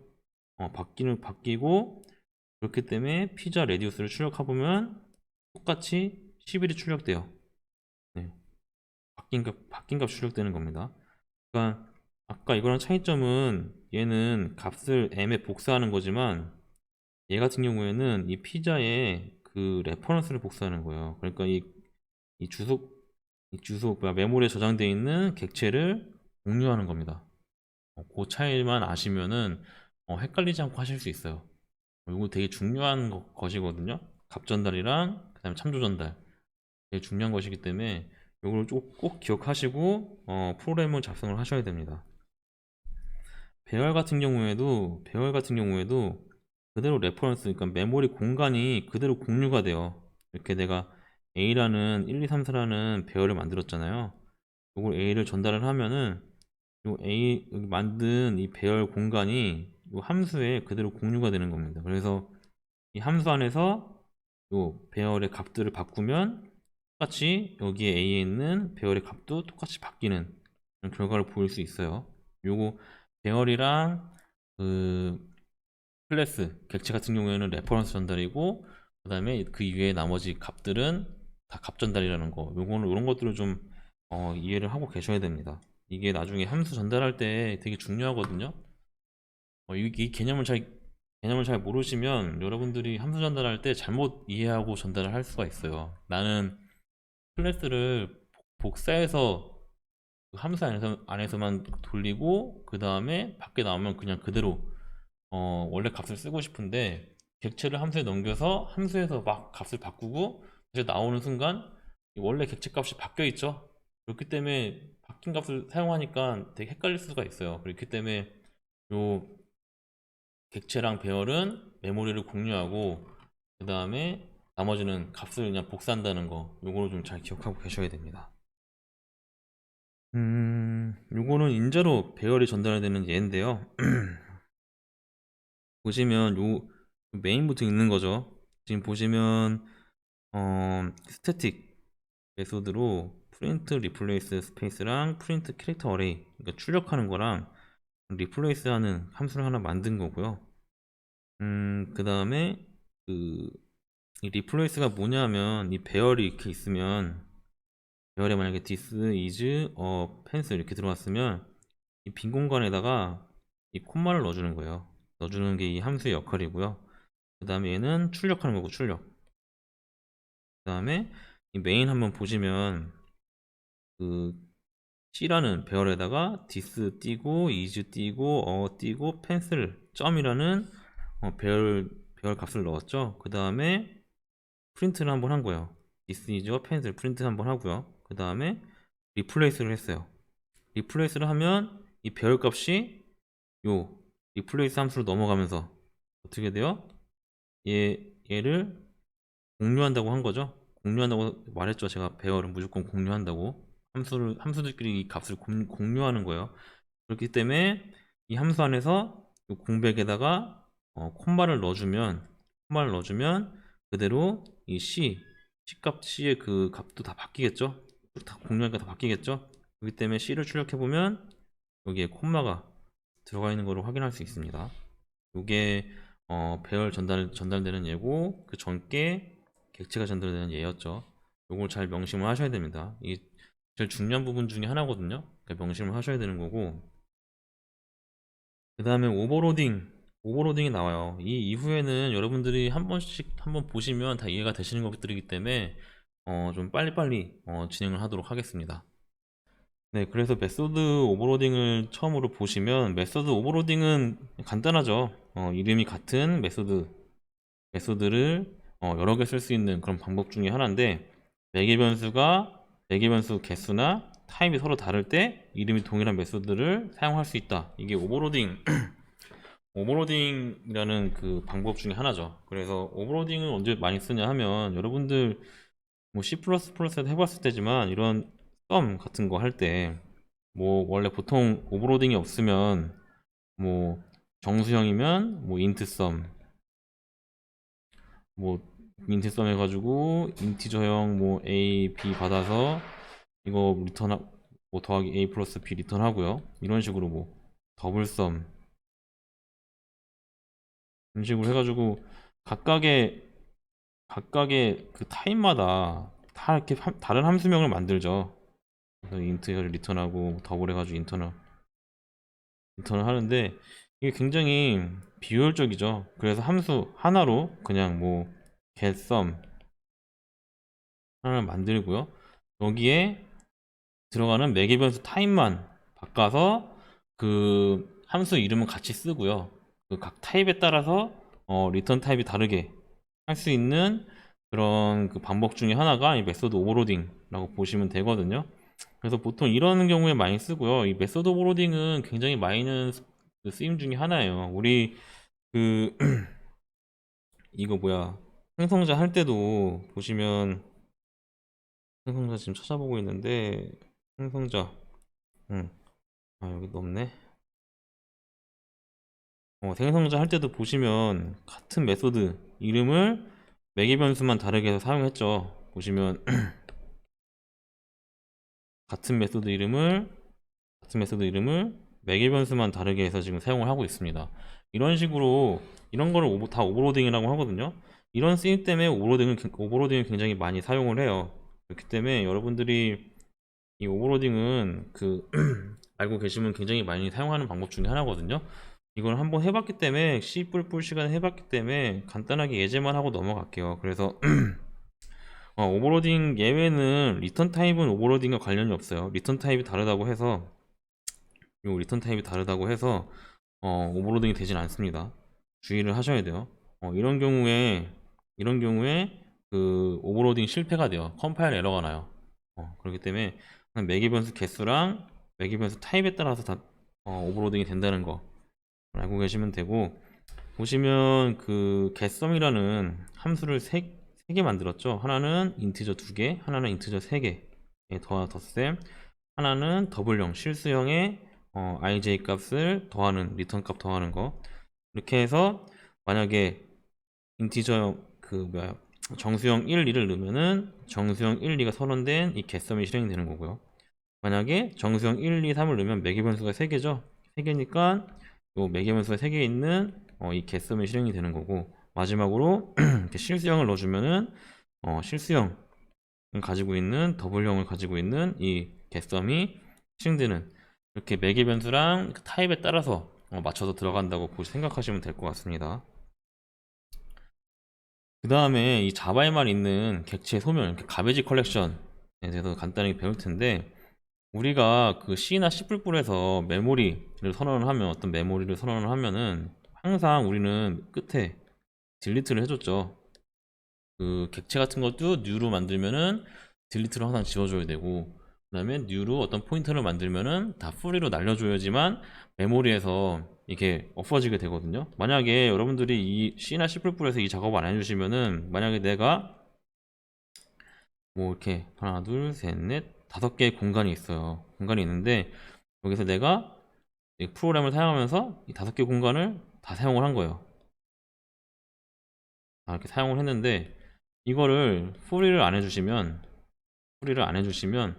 이 공간에 그 값들이 그냥 그대로 남아 있습니다. 남아 있어서 이 나중에 또 다시 그 밑에 프로그램을 할 때 쓰고 싶어도 메모리가 가득 차서 쓰질 못해요. 그렇기 때문에 항상 여러분들 프로그래밍 할 때는 여러분들이 사용하는 컴퓨터 자체가 메모리 용량이 굉장히 크죠. 요즘에는 막 8기가씩 하잖아요. 8기가, 16기가씩 하니까 그럴 일은 없지만, 그래도 이게 사용하다 보면 이렇게 메모리 오버플로우가 날 수도 있어요. 이런 식으로 풀이를 안 해주면. 그래서 이거 굉장히 C나 C++에서는 굉장히 중요하거든요. 근데 자바에서는 이렇게 안 쓰는 메모리들을 안 쓰면은 삭제를 해줍니다. 삭제를 해줘요. 그거를 가베지 컬렉션이라고 하는데, 가베지는 레퍼런스가 하나도 없는 객체. 어떤 경우인지는 뒤에 설명을 드릴 텐데, 누구도 사용할 수 없게 된 메모리를 자동으로 가베지 컬렉터가 수집을 해서 요거를 다 풀이를 해줍니다. 반환을 다 해줘요. 메모리를 다시 사용할 수 있게. 이게 가베지 컬렉션이고요. 여기서 말하는 레퍼런스가 하나도 없는 객체는 어떤 거냐면, 이런 식으로 A의 값을, 펄슨이라는 그 클래스를, 객체를 A, B를 만들고 A, B랑 객체를 선언을 했죠. 이렇게 이몽룡 그리고 성춘향 이렇게 그 선언을 했는데, 객체 생성을 했는데 이 B에다가 A를 대입을 해준 거예요. 이렇게 되면 어떻게 돼요? 그 A, 그러니까 B가 가리키는 게 요 성춘향을 가리키는 게 아니라 요 이몽룡을 이렇게 가리키게 되죠. 이거는 지금 아까 배웠죠.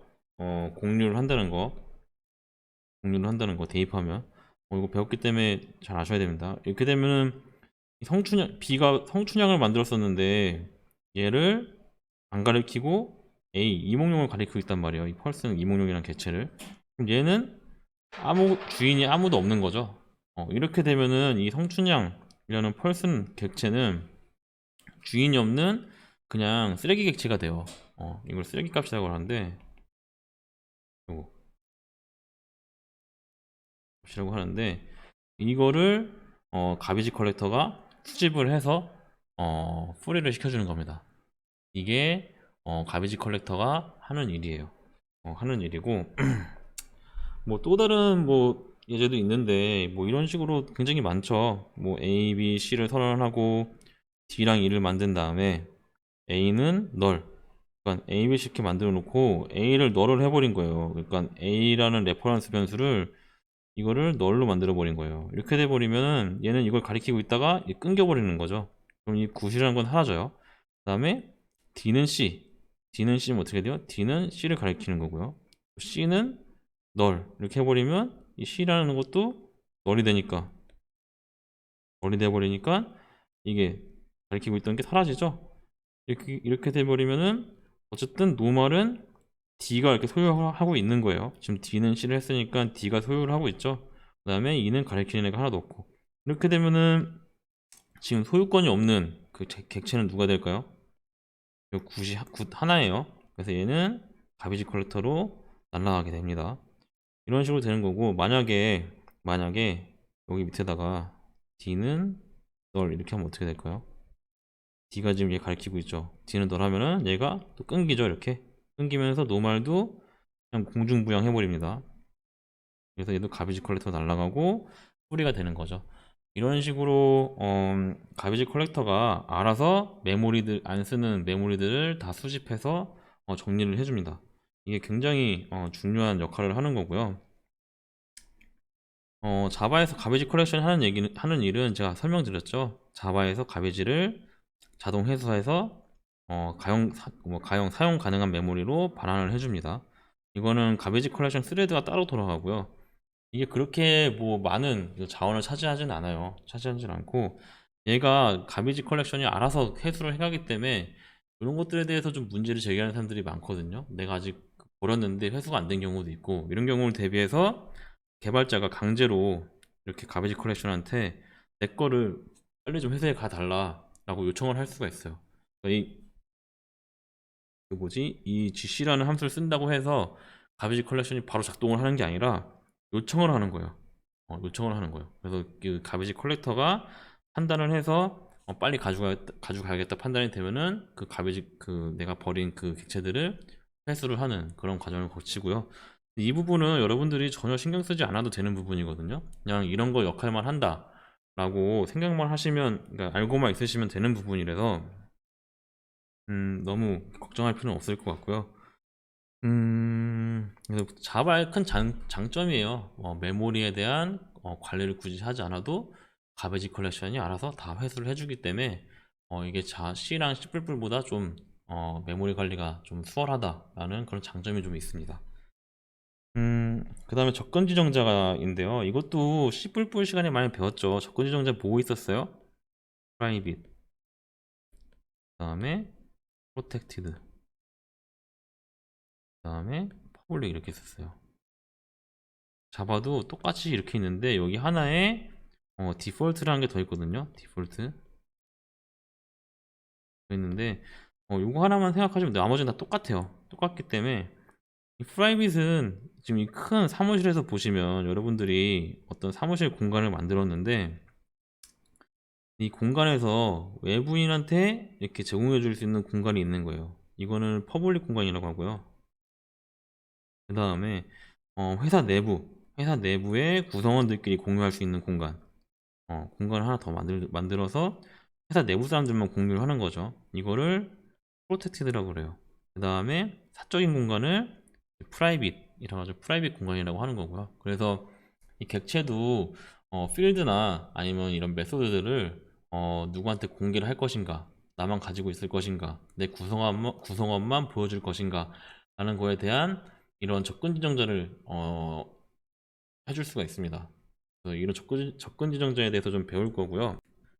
접근 지정자를 배우기 전에 일단은 자바 패키지 개념부터 좀 알고 가셔야 되는데, 자바는 이 패키지라는 그 개념이 있어요. 그 패키지가 뭐냐면 이 클래스 파일, 점 클래스로 된 파일들을 저장하는 어떤 디렉터리를 이제 패키지라고 하거든요. 그러니까 이 뭐야, 예를 들어서 이 여러분들 클래스를 만들잖아요. 퍼블릭 클래스를 만들면 이런 클래스 파일들이 하나씩 생기죠. 이 클래스 파일들의 묶음을 하나의 패키지라 그래요. 그래서 여러분들이 아마 자바, 이클립스나 이런 걸로 자바 그 프로젝트를 만들면은 어떤 패키지 공간 안에 이런 클래스를 만들도록 되어 있을 겁니다. 만들도록 되어 있고, 그래서 이 패키지 안에 클래스 파일들이 여러 개 있고요. 그래서 이 패키지들도 여러 개 생길 수도 있고, 이 여러 개의 패키지들을 묶어서 하나의 응용 프로그램으로 만드는 거거든요. 그러니까 하나의 응용 프로그램에 여러 개의 패키지들이 들어갈 수도 있고요. 이 패키지들은 이 클래스 어떤 그 사용하는 용도에 따라서 클래스를 묶어서 하나의 패키지로 만들 수도 있고요. 이렇게 그룹핑을 할 수가 있어요. 그래서 요걸 좀 알아두셔야 접근 지정자의 그 디폴트 개념도 좀 알 수 있거든요. 자바 접근 지정자의 종류는 총 4가지가 있어요. 프라이빗이랑 프로텍티드, 퍼블릭, 그 다음에 디폴트 이렇게 있는데, 목적은 아까 설명드렸다시피 클래스나 일부 멤버를 공개해서 다른 클래스에서 접근하도록 허용하는 거예요. 그거를 이 접근 지정자로 하는 거고요. 그래서 목적은 캡슐하고요. 멤버를 보호하는 것이에요. 보호하는 것이고, 공개 범위를 보면 클래스의 접근 지정자 공개 범위를 보면은 맨 처음 퍼블릭이에요. 퍼블릭은 모든 클래스에서 허용하는 거고요. 그 다음에 프로텍티드는 동일 패키지, 그러니까 아까 여기 설명드렸던 그 패키지 있죠. 그 동일 패키지 안에서 패키지랑 자식 클래스, 그러니까 자식 클래스라는 거는 나를 상속받은 자식 클래스 있죠. 자식 클래스에게만 허용하는 그런 접근 지정자입니다.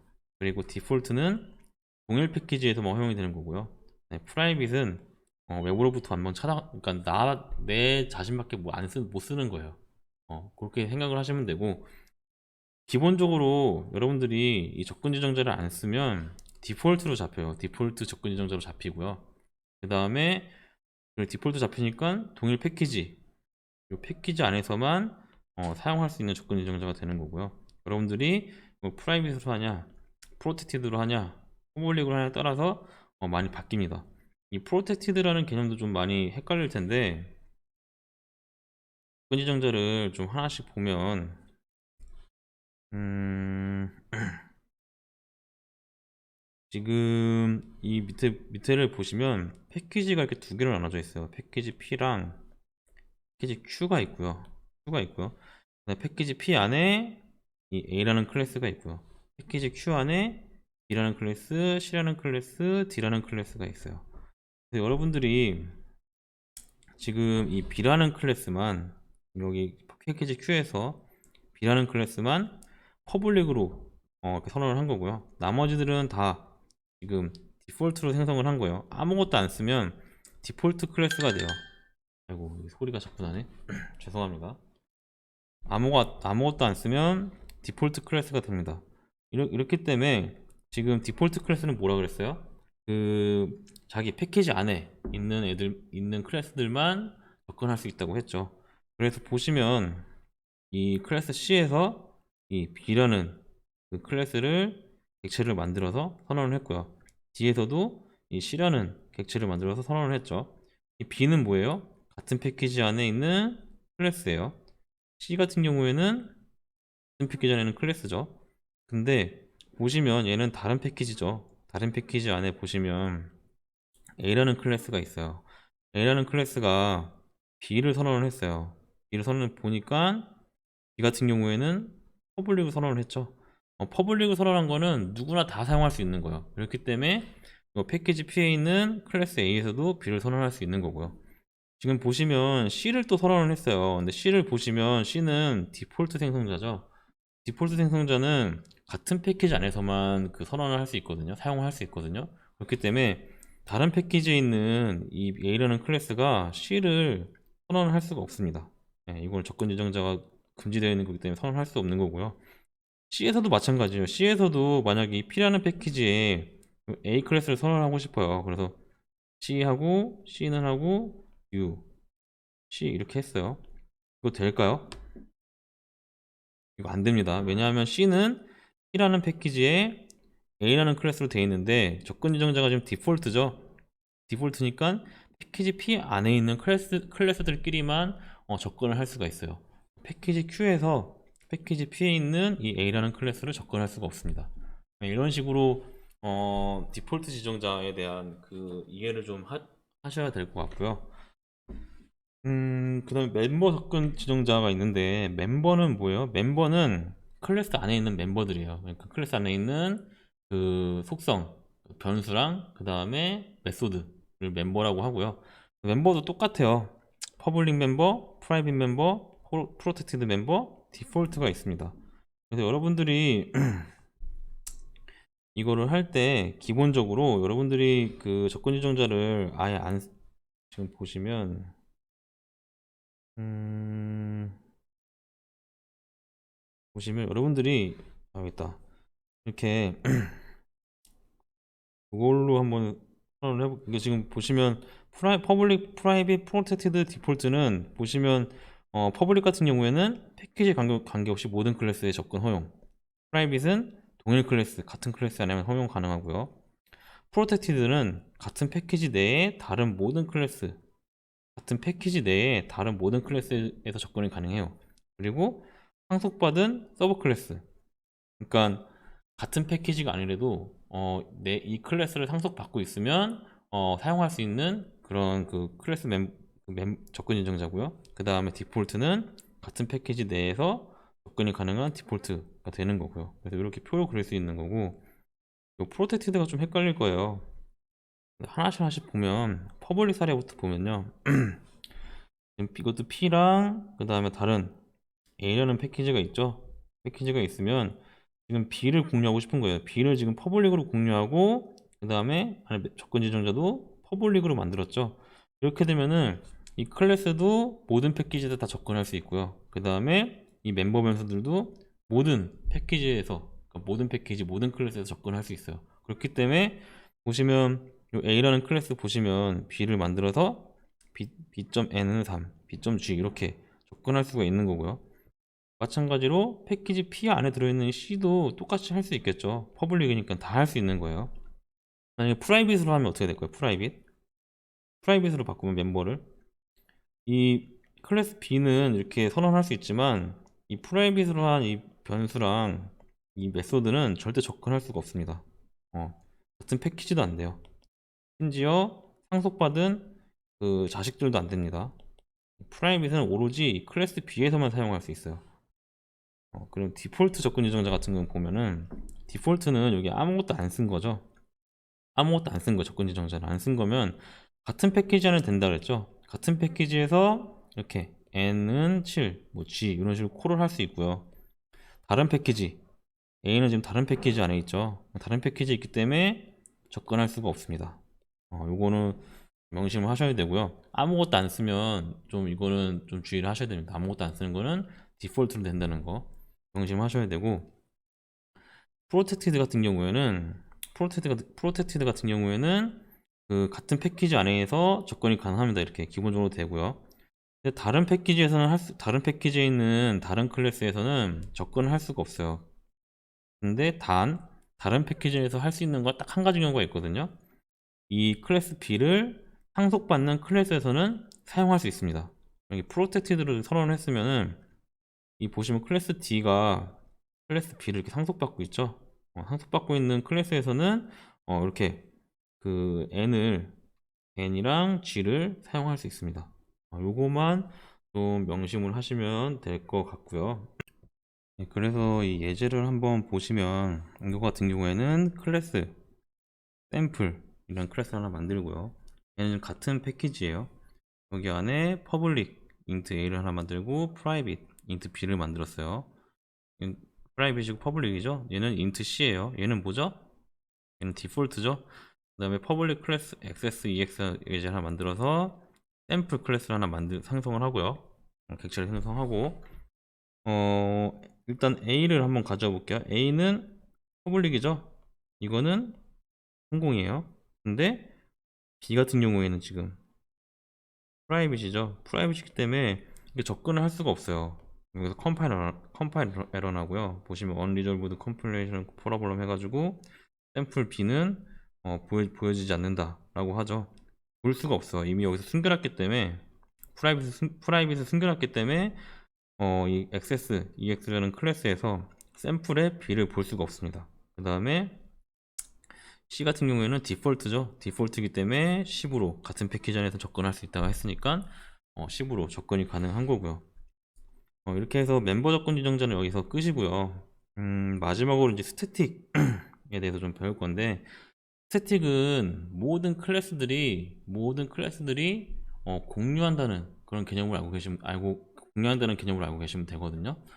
그러니까 뭐 이렇게 예제를 들어놨는데, 뭐 눈은 사람 가끔 눈들은 각각 사람마다 가지고 있죠. 소유하고 있는데 이 공기 같은 경우에는 모든 사람들이 다 사용하는 그런 공유하는 그런 매개체잖아요. 음, 뭐 매개체라 그래야 되나? 하여튼 모든 사람들이 공유해서 사용하는 공기라는 그런 그 물질이 있죠. 요거를 이제 그 객체 지형에서도 스태틱이라는 걸 사용해요. 스태틱을 사용해서 모든 클래스들이 같이 공유해서 쓸 수 있는 뭐 클래스나 매개 변수 아니면은 함수들을 지정해 줄 수 있습니다. 그렇게 지정을 하고 싶을 때 이 스태틱을 사용을 하는 거고요. 그래서 논 스태틱 멤버랑 스태틱 멤버가 있는데 우리가 지금 일반적으로 배운 그 모든 그 객체들은 다 논 스태틱 멤버예요. 공유하는 멤버가 아니거든요. 그러니까 논 스태틱 멤버는 이거 되게 어렵게 써 있는데 뭐 공간적, 시간적, 비공유 이렇게 써 있는데 한마디로 그냥 각각 객체마다 독립적인 존재예요. 독립적인 존재. 각각 객체들을 각각 독립적으로 사용하는 거고요. 내가 객체 이렇게 네 개를 만들었으면 각각 독립적으로 사용하는 거고 여기서 이걸 쓰고 싶으면은 A에서 B를 쓰고 싶으면 연결해서 쓰면 되는 거죠. 쓰면 되는데 여기서 유의할 점은 접근 지정자가 있다는 거예요. 그래서 이렇게 각각의 이렇게 객체들을 사용할 수 있는 건데 시간적으로는 뭐 객체 생성은 바로 사용 가능하고 뭐 멤버들은 다른 객체에 공유되지 않는다.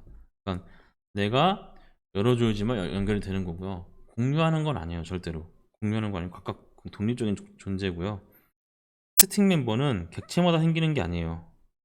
객체마다 생기는 게 아니라 클래스당 하나만 생성된다고 했는데 이게 무슨 소리냐면 우리가 그 객체를 만들 때 객체를 만들 때 틀을 만들죠. 클래스라는 틀을 만들죠. 클래스하고 뭐 서클을 만들어요. 그럼 얘를 통해서 각각의 그 객체들이 만들어지죠. 이런 식으로 객체들이 만들어집니다. 뭐 피자, 도너츠, 뭐 동전, 뭐 달러 이런 식으로 만들어지는데 코인이라고 해죠. 코인 하나 만들어지는데 이 스태틱 멤버는 뭐냐면 이 객체마다 이렇게 들어가 있는 게 아니라 변수들이 요 클래스에 들어가 있어요. 클래스에. 네, 클래스에 들어가 있어서 클래스에서 공유하는 하나의 변수나 함수들이에요. 그러니까 얘네 이 클래스에서 하나를 만들어서 공유를 만들어서 얘네들이 다 여기 접근해서 공유하는 거예요. 이거를 스태틱 멤버라고 하거든요. 그래서 클래스당 하나만 생성되고요.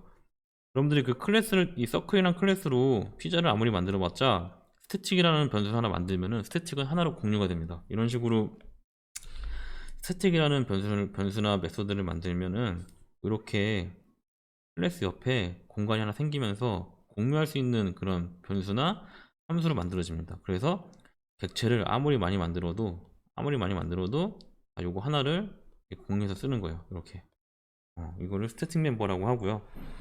그래서 선언하는 방법은 멤버 옆에 이렇게 스태틱이라고 쓰시면 되거든요. 스태틱이라고 쓰는 순간 이렇게 클래스가 하나 생기면 스태틱 쓰는 순간 여기 옆에 요만한 공간이 만들어지면서 int m 그 다음에 g 라는 함수의 스태틱 변수랑 함수가 만들어집니다. 그래서 여러분들이 클래스를 아무리 많이 이렇게 만들어도 객체를 만들어도 객체들은 다 요거 하나를 공유한다는 거. 그리고 이런 객체 내부에 있는 만약에 스틱하고 만약에 여기다가 뭐 int하고 a를 만들었어요. 그러면은 a는 어디 공유돼요? 여기 a 이렇게 이런 식으로 객체별로 공유가 되겠죠. 스태틱이랑 요 스태틱이랑 요 그냥 멤버 변수 차이점을 좀 아시면 돼요. 스태틱은 모든 멤버들이 공유하는 변수이고 이 멤버 변수들은 각각 멤버들이 각각 관리하는 변수들입니다. 이 차이를 좀 아시면 될 것 같고요. 그래서 스태틱 멤버를 접근하는 사례를 보시면 여기 보시면 이렇게 스태틱 샘플이라 클래스를 만들고요. 그 다음에 얘네들은 멤버 함수죠. G랑 H는 멤버 함수입니다. 멤버 함수고 지금 M이라는 변수랑 F라는 함수를 스태틱으로 만들었어요. 스태틱으로 만들었어요. 그래서 한번 봅시다. 이렇게 되면은 스태틱 샘플 S1, S2를 만들었죠. 그래서 S1을 뉴를 하는 순간 S1 누를 하는 순간 이런 공간이 생기고요. 공간이 생기는데 여기서 M이랑 F는 제가 따로 공간이 만들어진다고 했죠. 공유 공간이. 요게 공유 공간이고요. 요게 요게 공유 공간이고 요 파란색이 멤버 공간이에요. 멤버용. 그래서 G랑 H는 파란색이 생기고요. 그 다음에 여기 N이 여기 있구나. N도 요 파란색이 생기죠. 그래서 N을 5로 했으면 요 S1에 대한 그 N 변수가 5로 바뀌는 거고요. 그 다음에 G를 실행하면 어떻게 돼요? M이 20으로 바뀌는 거죠. M은 뭐예요? 공유 변수죠. 공유 변수가 20으로 바뀌는 거예요. 여기 넘어가고요. 그 다음에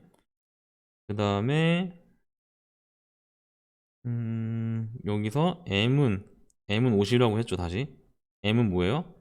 공유 변수죠. M을 50으로 했으니까 다시 M이 50으로 변경되는 겁니다. 여기가 S1의 끝이고요. 그럼 S2를 만들었어요. S2를 만들면 S2가 만들어지는 순간 또 S1, 여기 S1이죠. S2가 만들어지는 순간 공유 변수들은 그냥 공유를 하게 돼요. S1이랑 S2가 공유를 하게 돼서 S2의 M이랑 M 값도 아까 그 M은 50으로 선언했었죠. 50으로 되어 있는 거예요. 50으로 되어 있다가 그 S2의 N은 8로 바꿨죠. 8로 변경됐습니다. 그 다음에 S2의 H를 실행시켰어요. H는 뭐예요? M을 30으로 바꾸는 거죠. 그러니까 이 50으로 되어 있던 게 그 H를 실행시키는 순간 얘를 30으로 바꿔주는 겁니다. 그래서 M이 지금 30이 되어 있는 상태예요. 이 상황에서 다시 S.F를 해요. F는 뭐예요? F는 아까 보시면 M을 5로 바꾸는 거죠. F를 공유 함수죠. M을 5로 바꾸니까 다시 M이 5로 변해요. 마지막으로 시스템 아웃 해가지고 S1.M을 한번 출력해보면 어떻게 될까요? S1에 M이니까 이게 출력되겠죠. 공유 변수 M이 출력되니까 최종적으로 변경된 5가 출력되는 겁니다. 이렇게 얘네들은 이렇게 스태틱으로 만들면 따로 이렇게 공유되는 그러니까 여기 보시면 따로 공유되는 이런 그 공간이 하나 생기고 모든 객체들이 이 하나를 공유하고 있다고 보시면 됩니다. 이렇게 하면 이해가 편하실 거고요. 스태틱 멤버를 클래스 이름으로 접근할 수가 있어요. 그러니까 아까는 뭐 샘플 해가지고 S1은 new 샘플 이런 식으로 해가지고 S1.m 은 5 이런 식으로 S1.f 이런 식으로 접근을 했잖아요. 이게 아니라 클래스 이름으로 접근을 할 수도 있거든요. 어떻게 하냐면 여기 보시면 아까랑 똑같은 건데 static sample.m을 하면은 그냥 여기 있는 이 공유 변수가 이 원래 정해진 값으로 바뀝니다. 10으로 바뀌어요. 그냥 이렇게 클래스 이름으로도 접근을 할 수가 있어요. 이게 큰 차이점이거든요. 10으로 바꿔놓으면은 요 m이 10이 되는 거고요. 그 다음에 스태틱 샘플 선언을 해서 new 해서 출력해 보면은 10이 그대로 출력이 돼요. 네, 그대로 출력이 됩니다. 제가 아까 설명을 좀 안 드린 게 있는데 시간적 특성을 잘 이해를 하셔야 돼요. 이 논스태틱 멤버는 객체가 생성할 때 객체를 생성할 때 그러니까 new 해가지고 뉴에서 어떤 객체를 생성하는 순간 이 모든 변수들이 초기화되고 객체가 새로 만들어집니다. 근데 이 스태틱 멤버 있죠? 여기 이렇게 선언한 스태틱 멤버들은 그 클래스가 그러니까 응용 프로그램이 실행되고 클래스들이 쫙 로딩이 되거든요. 이건 기본적으로 로딩이 돼요. 이 되는 순간 멤버가 생겨요. 객체를 만들지 않아도 클래스가 로딩되는 순간 생깁니다. 그냥 프로그램이 실행하는 순간 생긴다고 보시면 돼요. 이게 큰 차이점이에요. 그래서 이런 식으로 그냥 클래스 이름만 써서 변수에 접근을 할 수가 있습니다. 변수나 함수에 접근을 할 수 있고요. 그래서 이거를 어디에 많이 쓰냐 하면 여러분들 매스 함수 많이 쓸 건데 앞으로 이 매스 클래스를 보면 모든 필드랑 메소드가 퍼블릭 스태틱으로 돼 있어요. 이런 식으로 퍼블릭 스태틱 절대값, 퍼블릭 스태틱 코사인, 퍼블릭 스태틱 맥스, 뭐 랜덤 모든 함수들이 다 퍼블릭 스태틱으로 돼 있거든요. 그래서 여러분들이 뭐 절대값을 하고 싶으면 s.abs 하고 값을 넣어주시면 그냥 절대값 값이 이렇게 넘어옵니다. 그러니까 클래스 이름 쓰고 그냥 함수 이름만 써도 돼요. 이런 식으로 그냥 유일하게 공유로 이런 매스 함수 같이 매스 클래스 같이 모든 클래스에서 유일하게 사용하는 그런 클래스들은 이렇게 공유 변수를 만들어서 사용하는 경우가 굉장히 많거든요. 그러니까 이런 것들을 좀 기억하시면 사용하실 때 좀 편하실 거고요. 요거는 뭐 써본 거고 보시면 요거 제약 조건이 몇 개 있어요. 있는데 먼저 스태틱 메소드는 non 스태틱 멤버, 그러니까 스태틱 메소드 이렇게 보시면 이렇게 스태틱 m 그다음에 스태틱 보이드 이렇게 만들었잖아요. 근데 얘네들이 요 멤버 함수를 접근할 수가 없습니다. 이렇게 n은 x 이렇게 하면은 절대 안 돼요. f는 그러니까 뭐 이렇게 멤버 함수나 멤버 변수 선언된 이런 멤버 함수 변수들은 절대로 접근할 수가 없어요. 이건 다 오르거나니까 이건 명심을 하셔야 됩니다. 여러분들이 여기서 또 다른 함수를 만들고 싶으면 스태틱으로 함수를 만들거나 스태틱으로 변수를 만드셔야 돼요. 스태틱 변수는 함수들은 절대 멤버 변수는 함수로 접근할 수가 없고요. 그 다음에 디스 사용 불가합니다. 디스 이거는 당연한 거죠. 그냥 내 객체 공간이 아니라 그냥 그 약간 객체 위에서 클래스의 그 변수가 클래스 공간이 생기는 거기 때문에 객체에 대한 접근을 할 수가 없어요. 디스는 절대 사용할 수 없으니까 이것도 명심을 하셔야 되고요. 이건 뭐 세특을 이용한 환율 계산기인데 이것도 한번 보세요. 이거는 뭐 굳이 설명을 할 필요 없을 것 같고요. 만약에 마지막 파이널 클래스인데 파이널은 뭐냐면 그 정의가 뭐냐면 그 상속하고 싶지 이 클래스를 상속하고 싶지 않을 때, 그리고 어떤 멤버 변수들을 상수로 만들고 싶을 때, 변하지 않는 어떤 값으로 만들고 싶을 때 쓰는 게 파이널이에요. 그래서 만약에 파이널 클래스 앞에 접근 지정자를 파이널로 해놓잖아요. 그럼 절대 상속을 할 수 없습니다. 상속 불가요. 그리고 메소드 앞에 파이널을 붙여주면은 오버라이딩이 절대 불가능해요. 만약 여러분들이 어떤 클래스를 만들어 놓고 얘는 절대 상속시키고 싶지 않다 라고 하면은 이 파이널로 정의를 해주시면 다른 클래스에서 이 클래스를 절대 상속할 수 없습니다.